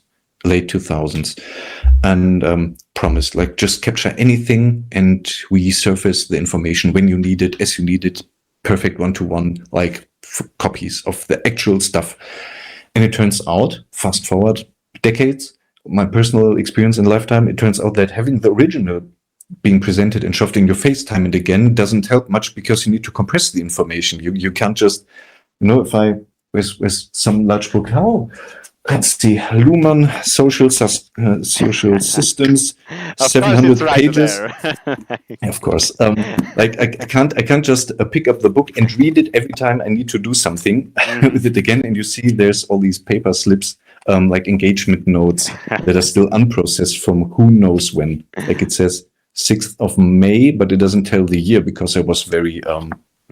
I was very confident that, of course, I remember. I will read this and then I will process these, and then I will know the year that I took these notes in. But could be 10 years, could be 15 years ago, right? I still haven't processed the engagement notes in here because it's so dense. And I can't just reread the book every time I want to talk with someone like you about social systems, right? So you need to compress and access the information in a more efficient way. And that's where... the Luhmann style of note-taking came in. And Zettelkasten for me is now something different because my profession is different. I'm not writing a theory for and with society. I'm operating in a very narrow subset of what society can offer. I'm doing computer stuff and software development mostly, also some very light lifestyle thinking, philosophy, and I'm incorporating this. Sorry, something's... I hope you don't hear it, but something is notification sounds. Notification, whatever. Yeah. That means my official work mode is turned off, but I can turn it back on. So. No worries. But if you need to tend to it, do it. There's no problem. No. Usually not. I don't use my phones for anything. So every notification sound is just, oh, I forgot to silence it because I needed to ring the alarm bell or whatever. So the Zettelkasten is nowadays, for me, and the style of using a Zettelkasten as a tool for thinking and writing and productivity, personal productivity, let's say, that Sasha and I try to popularize on our website. It's a tool to make the work that you need to put in to understand anything reusable and valuable in the long term. Like anything that you need to do with and in a Zettelkasten shouldn't be extra work. Of course, that's only marginally true, because if you had perfect memory of things you wanted to remember and you could compress information and remember the compressed information perfectly, then typing would be too slow because you did all the necessary work already, and typing would be an encumbrance.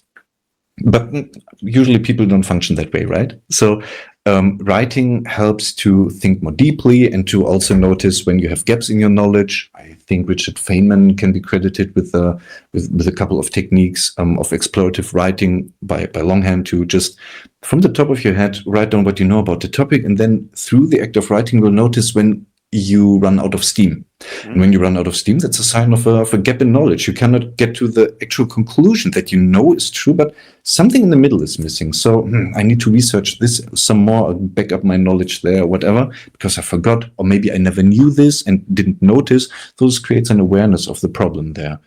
And writing creates this opportunity of reflection and seeing, reducing the blind spots that you have for things that you care about, basically. Like, I don't usually use my Zettelkasten for many things for doing my taxes properly, apart from the stuff that I absolutely need to do, like the algorithms that I need, the sequences of steps I need to perform to not forget.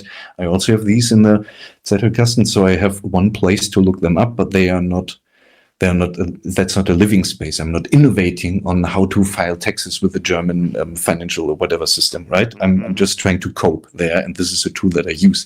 But for everything else, I would notice that, I don't know, the programming language of choice introduces a new concept, and I'm not familiar with this, so I will create for myself a space to, like a sandbox to play in, not in code, because it's not, I don't program in this. Sidebar, of course, you could do this with literal programming in org and so on with Emacs, but that's not the direction I want to go in. But I create a space for myself to then explore the topic, to learn about the topic. And in the worst case, it starts with a title, maybe a title that doesn't prove to be very durable, that needs to be revised eventually as my knowledge grows, like introductions to most books on texts change as you learn more about through the process of writing in long form. Then you figure out, hey, well, the initial introduction is garbage. I need to rewrite it, of course. And time and again, you see that your understanding changes. Sorry. There was a new camera detected. No, it's good. There was. Okay. Yeah, it came out in and out of focus. Slide. Yeah. So we are good. Yeah.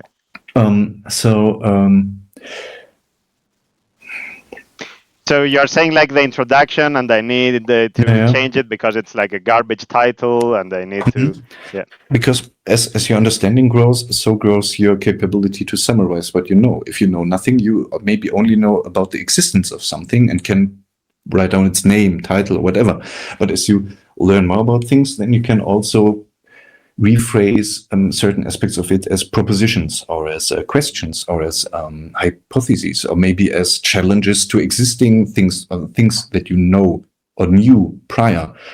Like, you were convinced that the Mona Lisa was a great painting because of the expensive oil paint that was used, and now through the process of watching this video, you learn that no, it wasn't just because of the paint. Then it wouldn't matter if monkeys drew the picture, or the paint was just handed to you like wholesale in buckets.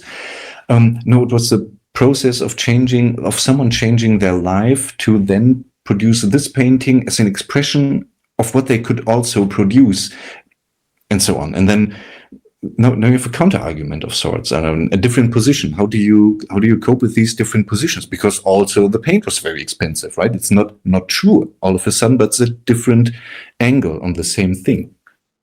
You can have potentially infinite angles, or next to near to infinite angles. I would guess you would run out of steam and interest sooner or later, but given the motivation, you could have infinite angles for almost anything, and then challenge yourself to come up with new arguments pro or contra certain positions. Like also psychedelics, should I take them? Like it's a yes/no question. You can answer this very quickly, but can you answer it in an informed way? What does informed mean? How do you even know what you're getting into before you took any psilocybin or LSD or whatever? Like, could you even value this? Do you need to interview many people? How many would you need to interview to make a representative study? And all of these rabbit holes, like, present themselves. You can fall into any of them, and then your life is over, and you maybe solved parts of the problem, or you can pick and choose and just go down a couple of these. But all of these can be then represented as trails physically in a paper Zettelkasten, which is rather cumbersome to use, I might add. Or you could just do what sane people do nowadays, use a computer and type. And then you can explore the topic of psychedelics in, like, you could start with, I have no clue about psychedelics. I want to explore this topic. That's a starting point. This sentence will probably not survive the decades. Eventually you will know something that will take its place. You can delete it. You can rewrite it, right? It's your node. It's malleable. It's changeable. It's digital. Like on paper, you would need to use, I don't know if it's TipX, but in Germany, what's it called? Because I know what you're talking about. The eraser where it. Yeah, these white paint thingies. Yeah. But the term doesn't make sense if you're not German, because what you exterminate is the typing. It would be type exterminator or something. I love that. Yeah, it's very, very metal. So that I would do. Like, I have no clue about this book. Let's start reading this book because Christian recommended reading Social Systems by Niklas Luhmann, and then I would maybe say, okay, the only reason I do this is because Christian told me to, so I start with a note with the book title and nothing else. And then I just collect stuff there. And then I learn about, looking at the book, that's part of the reading techniques, like survey the book, look at the table of contents, 12 chapters. Each of the chapter is more than 100 pages long, oh God. And it's topics like system and function, meaning, double contingency. And if you have no clue about any of these, I used to not have any clue. And I imagine that having these chapters juxtaposed like that, like, how do you get from system and function, which sounds like a very technical topic, to meaning? Like, meaning what? Meaning of life? Meaning what meaning? Exactly, right? That's the question here. Meaning in general. And then double contingency, that's kind of a weird thing. Like, what's contingency? You need to probably look up the term. And then double contingency could boil down in some aspects of human interaction as, I don't know for sure, but I assume that you assume something about me. So it's contingent on you being contingent about an observation or whatever. And then things just happen in human interactions because of mutual superstitions, and just stuff emerges, and still a discussion continues. Like we didn't plan any of this, and still we sort of figured out, maybe Prot Asks is interested in this and that, and I could ask him this and that question, but maybe he isn't. He has a different plan, but we don't know in advance. Like, we play our cards as we go. But how do you make this work outside of human interactions? If you go to systems like companies, organizations, like, that's Luhmann's thing. Luhmann is about social systems independent of humans, and on an abstract level. And like once you realize that, yes, but also on an ontological sense, that they really exist, that they are in the theory, these are social systems are the entities, not humans. Humans are not part of the equation. They are just they are not covered. Not just their physical body or their minds or whatever, not even their thoughts, because thinking is not communication. Thinking can maybe be, in his terms, be structurally coupled, like a compatible API, let's say. Like, you could have a fax machine from the 80s and via a couple of magical interventions end up with a USB port plugged into a computer to receive faxes with the same machine or send faxes. Like maybe they're coupled and compatible in some kind of way, but they're not participating. Thought is not participating in communication. Thought is a different process, and also thought doesn't happen while you communicate, with you being the communicator now. Like you're busy communicating, and the communication itself does its thing. It opens a horizon of possibilities, and then the next step in the communication system that comes into existence, like you have to phrase this very passively, it all of a sudden the next step in communication exists, and the time has passed via its coming into existence, and that decides what the next communication was. From the horizon of possibilities. Not like someone goes out and says, I'm going to pick this and not that. No, that's not part of the theory. The theory is just like communication is advancing, and you can, with computer literacy, that is much more common nowadays. You can have many computer metaphors to explain this and make this reasonable. But back in the 80s and 90s, it was just mad talk about dynamic systems and dynamic cybernetic systems. What does that mean, right?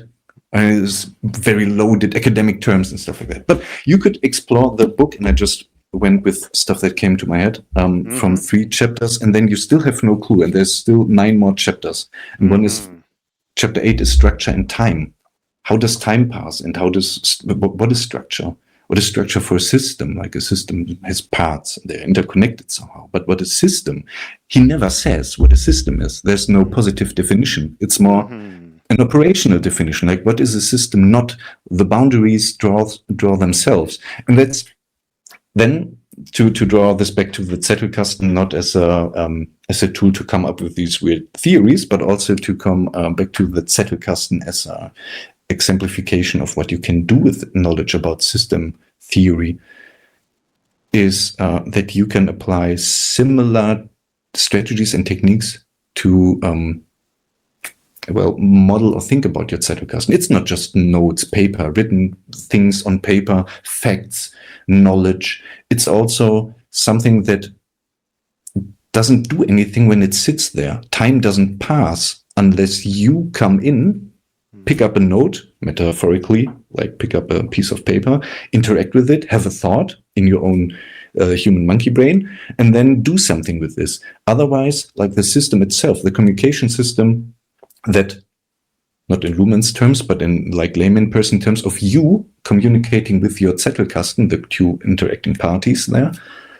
no time passes unless you do something. Like, I could write a note now and then not use my Zettelkasten for 20 years, and these 20 years would not exist in terms of the communication system, right? So a Zettelkasten, like a computer, operates on discrete time, which is an artificial construct. Like, we perceive time continuously. We can't say, oh, this was a time instant, this is a time instant, and there were 20 time instants in between. We don't have this kind of resolution, detection, and anything, right? Humans don't. But in a system, nothing happens unless you do something to the tool, which then manifests as a change, which also changes you. So your next interaction will be changed or be informed by whatever happened before. So it's a very weird continuum where you can't predict what will happen. But what do you do with this, right? So that's all crazy talk. What you do with this is you write, you create spaces, you feel comfortable with writing, and then you type away and connect things so that structures can come into existence emergently, let's say. Like I just handed you a couple of weird topics from Niklas Luhmann's theory, and you could say, hey, wait, contingency. I know the word contingent from, I don't know, logics and modal logics. Like, there's contingency, there's necessity. Does this have something to do with that? And then you can look at your notes from studies 10 years ago, pick up your notes on contingency, and then compare them and think, maybe I can accommodate my prior knowledge to this new kind of using the term that's kind of weird. And why is it double? Like, what does double mean? Is it doubly contingent, or yeah. So what do you do with this? Like, is it if you have a 50% chance and it's twice 2 times, then you have like 50 times 50%. Like in maths and in probability calculations, you can bring this down to a very simple calculation and a very simple example there. But what does double contingency in an interaction mean? Like, you still don't know what else I could say next based on all the crazy stuff that I said before. Like, you maybe you as a listener are now more afraid of what else might come up on this weird horizon that you didn't know was there 10 minutes earlier, right? And so it's a weird topic. And how can you make a bridge to something that you know so that you can remember what you want to learn? And how can you make sense of this and then create more understanding in your notes? All these high-level things, I always think of them as analogous to creating complex computer systems, because you also start with empty documents, maybe a tool chain, maybe an Emacs ELISP buffer, and then you begin typing. And if you know the moves, if you know the syntax and how to evaluate the buffer, then you can create from very simple instructions very complex systems, which you can then use to create even more complex things, because the work has already been done and also you have changed in the process. So all of a sudden you know how to use a map car to iterate over a list and then change each of the elements to another in a purely functional way without side effects and so on. And all these terms mean something to you, like side effect, pure, function. And maybe previously you didn't know that. You're not a computer programmer by trade, so you went through this procedure, this process yourself, right? And you're a different person now, but you can do different things having went through this. And you still use the code. And the Zettelkasten is like a collection of code, but it's not executable. It has to be interpreted not by an Emacs Lisp interpreter to do changes to your computer. It has to be interpreted by you, the human, reading the notes and then having new thoughts based on the notes you already had, based on how you changed over the years. And then you just write more, and you just write because you can't stop writing. You enjoy writing, you enjoy thinking, you're interested in a solution, you want to get there, you want to explore a topic, I don't know, whatever tickles your pickle, right? So floats your boat. I don't know what's the worst metaphor, and then you let things happen because you enjoy the process. If you hate writing, it's worthless, I guess. Yeah, sure. Yeah, of course, if you hate writing, of course, that's a non-starter. Of course, that's very deep, and of course, I could comment on all of it, but I want to just comment on two parts of this, which one is the dynamism of it, the interactivity / emergence of it. Like, it's in the reading, in the interacting, in the making of that there will be more ideas to be made. That's the one part that you said. And the other part is the integration work, which also connects to what we said earlier about the revelation, right? Which is, of course, you do the work of actually writing your ideas down, fleshing them out, in a sense, giving them a life outside of your brain, and then seeing what stands, what is missing, the gap you mentioned with, and all that. So it's a process of discovery, if we were to say, in other words, right? Because both of these are kind of discovery. And it's a lifelong kind of discovery, or is it basically I figured it out and it's a case closed? With connection to the concept of time you mentioned. Yeah. To the case closed part, the one instance that I can imagine that this would work is if you want to employ a tool for your PhD thesis, for example, which is a complex research, writing, and also organizational problem, because you have to read a lot, you have to process and remember a lot, and human memory can't do this, so you need tools, you need to augment yourself to do the job not only at all, but also at such a quality that the end result will pass the test of, hey, there are no citations. Where does this stuff come from? Oh, I forgot the citations. Like this cannot happen, right? You need to cite your sources. You need to organize your sources. Otherwise, you can't cite them, and all these kinds of factors play in. So, how do you get to a PhD thesis of, let's say, 300 pages of whatever? Like not maybe not in a technical profession, but maybe in the humanities. So you write a book's worth of stuff that connects existing stuff and comes up with a new angle, new twist, maybe new idea completely. And this is PhD thesis worthy. How do you do this? If you have never written a book that is 300 pages long, you would have no clue, right? It's an ordeal. You will think, oh, it's like writing 100 pages, but 3 times as much, right? I have done 10 pages, so 100 pages is 10 times as much, then 3 times as much.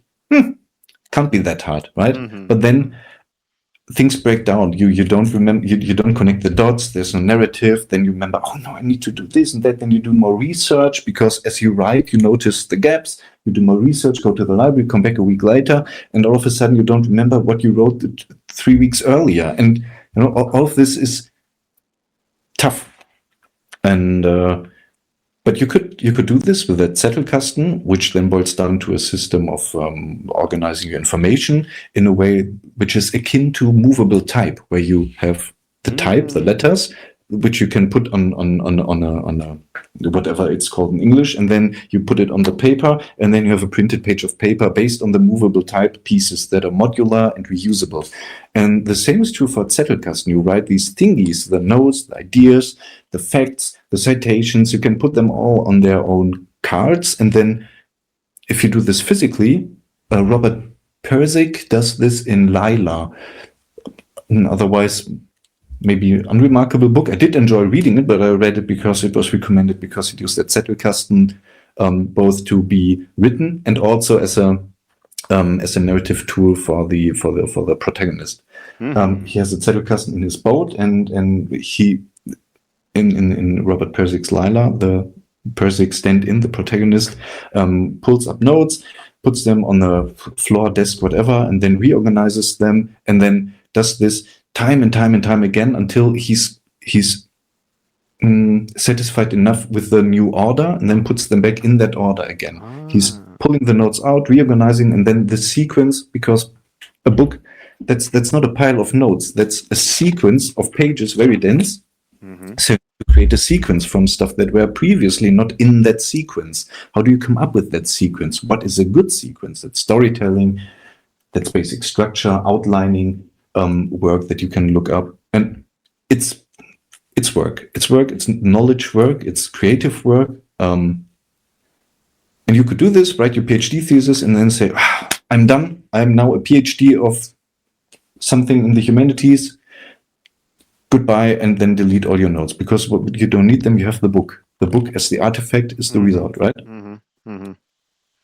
This would be an instance that could make sense. Otherwise, closing the case, I'm not sure what it could mean. The other extreme of a lifelong companion tool to absorb everything and not be disturbed by having to absorb everything, like having to absorb, for example, your knowledge about building huts, which you didn't worry about 10 years ago, or how to train a particularly anxious dog, which to be deconditioned, then maybe rather to be less anxious.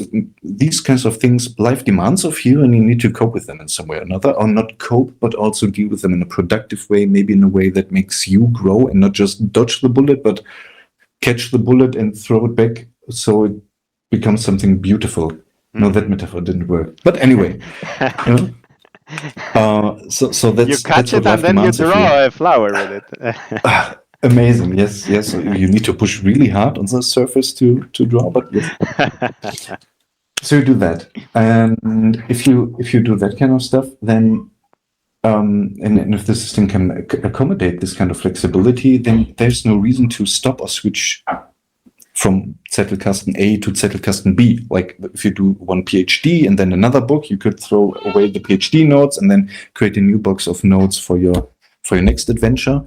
There could be reasons for that, but I think even in that case, having one tool, one system that encompasses both projects, then you can draw from your prior knowledge, which is probably in the same field, because you spend a lot of time on that. So you want to build upon that and expand your knowledge even further. So there's no reason to throw it away, close the cases. I think that's a wasteful approach in some sense. But of course, if people think they just need this tool once for their PhD thesis and then they never want to do anything with that at all in their lives anymore, You can, right? It will also work, Mm-hmm. but it will work less beautifully than sticking with this for 10 years or 20. I have no clue what it will be like to have this tool available and in constant use for 50 years. Like, will I look at notes from 29? Probably not. But maybe I do. Maybe I find something in these that then inspires me to do something else that I wouldn't have done otherwise. Who knows, right? Double contingency. I can't know, and so on. Yeah, you can't know until that interplay of factors happens. But it's also exactly that, the process of discovery. Like, if you throw it all away right now, you kind of say, well, I know all the future outcomes, and none of them is useful, basically. So I throw it away. That's a very interesting point to take and very hard to defend against any counter arguments, but people do this, and it's fine. I mean, I can understand this. You just want to get over something and then not deal with it anymore. So why not? Yeah, of course. It's practical, it works, so that's also good. But keeping the notes, as you say here, has the potential to inspire you to reuse them, or to see the same note in a new light, and that's the same as reusing it, basically, for some other project which is in line with what you did or builds on what you did. But it's an interesting spin that you inserted there immediately. Like, it's not just reusing them, copy and paste like movable type. You would actually use the same type, the same piece of lead, wood, or whatever carrying medium you would use. But you would,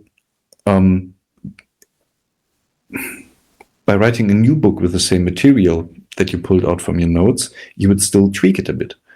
If it's just a citation and you're committed to doing the citation properly, then the quote itself wouldn't change. But maybe the context will, or maybe your summary or paraphrasing will, because you notice that the sentences flow better if you change the phrasing a bit, right? So this is just normal work when writing. And that's still using the note, even though you don't use it literally or verbatim. Interesting that you just pointed this out, because I believe that a naive notion is I put things in there and then I get them out and then I use them as they are. But that's at least seldomly, maybe even never the case, because apart from, I don't know, I'm trying to come up with samples from my own life, apart from code snippets that I just copy and paste into the terminal or whatever to do some task like rsync, and I can never remember the flags or something. I just copy and paste and don't think about this after the 5th time of finding the exact place where I want to copy from. But apart from that, I never have a reason to not reinterpret something. It's always depending on the context. The context is always different. So it's always some extra work to then create something from this, but not like, it's not a chore. It's not like busy work. It's not extra work. It's work you need to do anyway. And you cannot do work of a certain level of complexity without tools that accommodate that complexity. You cannot write a PhD thesis in the naive sense of saying, I know how to write 5 pages. I know 50 pages will probably be 10 times that long, and then so on, and extrapolate from there. No, the work, the amount of work changes the work itself and how you need to approach it, because you're not a linear system that just, you're not a ball rolling down a hill, accelerating at a predictable speed, and eventually you're downhill and then decelerate, and that's it, end of movement. No, it's always different. Every day is different. Like every day, some nights my daughter doesn't wake up 3 times, but 2, maybe 4 times, maybe 1 time. These are very happy nights, I can tell you. But still, things are different just because of these weird reasons. So now the sun is so low that I'm being blinded here. And does this have an effect? Who knows? Like butterfly effect wise, I have no clue what kind of circumstances influence the way that I interpret the notes that I'm seeing. Maybe this light makes me extremely happy because it's so brightly lit and in my face, and then I read my notes with excitement and joy, opposed to depressing in the winter darkness. Who knows? Which is, of course, fascinating, because now we are thinking of notes not only in the sense of retrieval, but in the sense of retrieval plus, let's call it the X factor, but plus creativity. Yeah. Right. So there is that kind of surprise to it, which is like, what might come out of this now that I retrieved the note in this specific environment that I am in, with that specific dynamic it has. Retrieval, the act of retrieval is so mechanical and ends so early. Like if you have I'm always imagining a paper-based system, because then people don't need to think about files and search or stuff.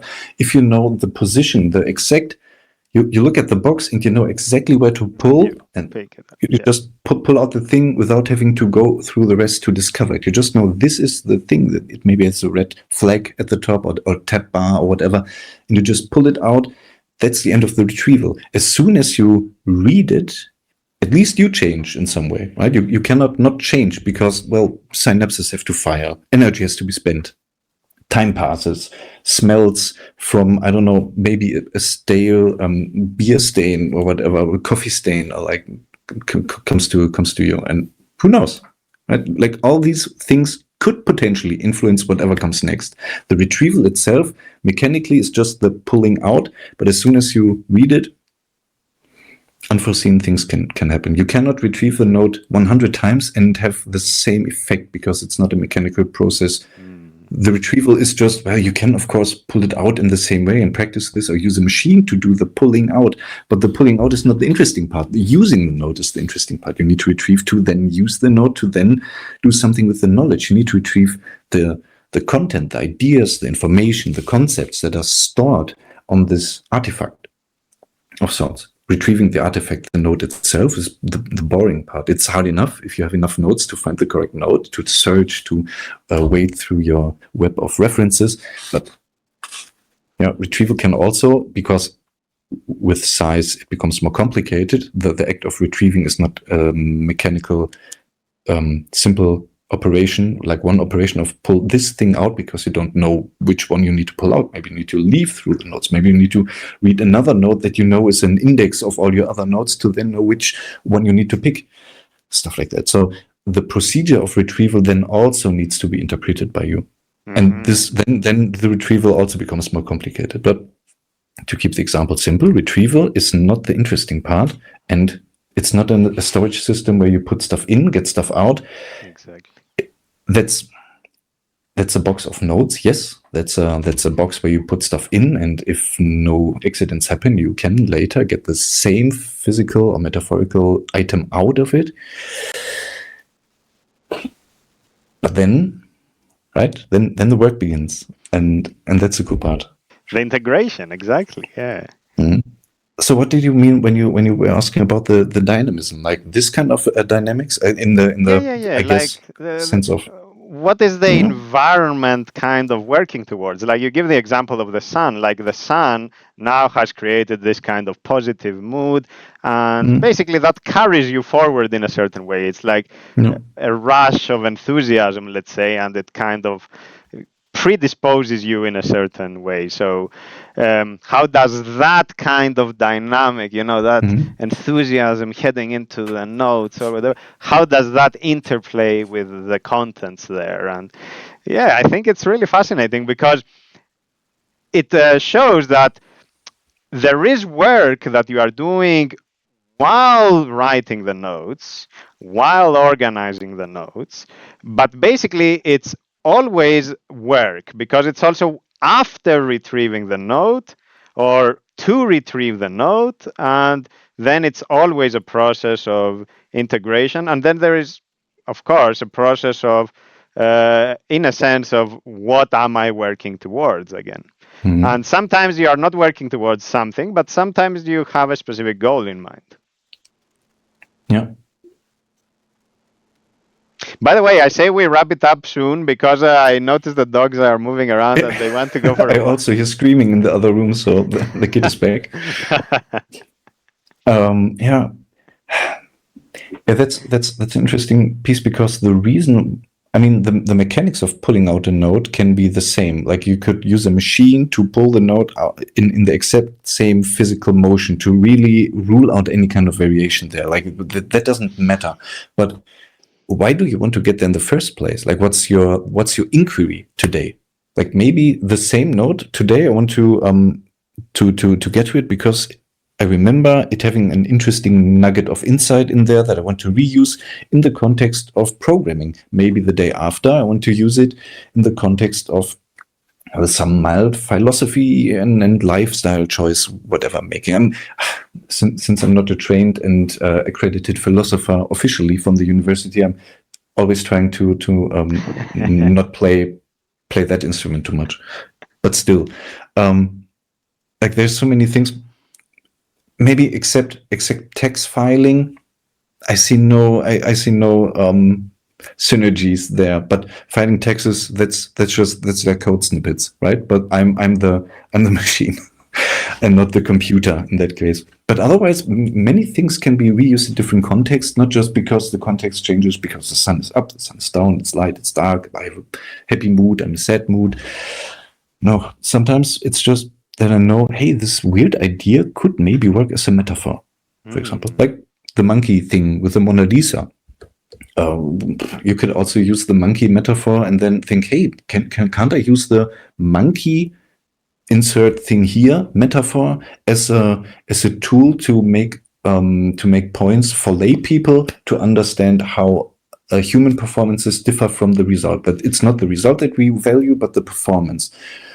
What kind of arguments did I have in the past couple of weeks that I can maybe remember where this could have been useful? And then I can create a collection of these. And then maybe later, because I had to work through this and use my actual wetware, my actual first brain, then I'm more competent next time. I don't know what's a typical Thanksgiving rolls around. Like Thanksgiving seems to be this thing Americans are very worried about, because all the family gathers and then there's all these Nazis on the table or whatever. That's the impression that I get. These days, yeah, of course, it's like you don't want to be there. It used to be something that you were looking forward to. Yeah.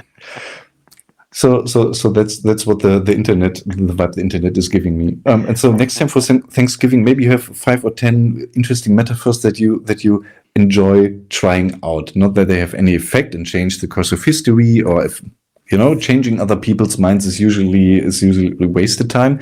But if they get on your nerves, maybe you can stop them in their tracks with a weird example that they also understand, where your philosophy training and all this academia stuff doesn't help, because they just dismiss it as, yeah, you blabber along, you academic fool or whatever, you don't know life.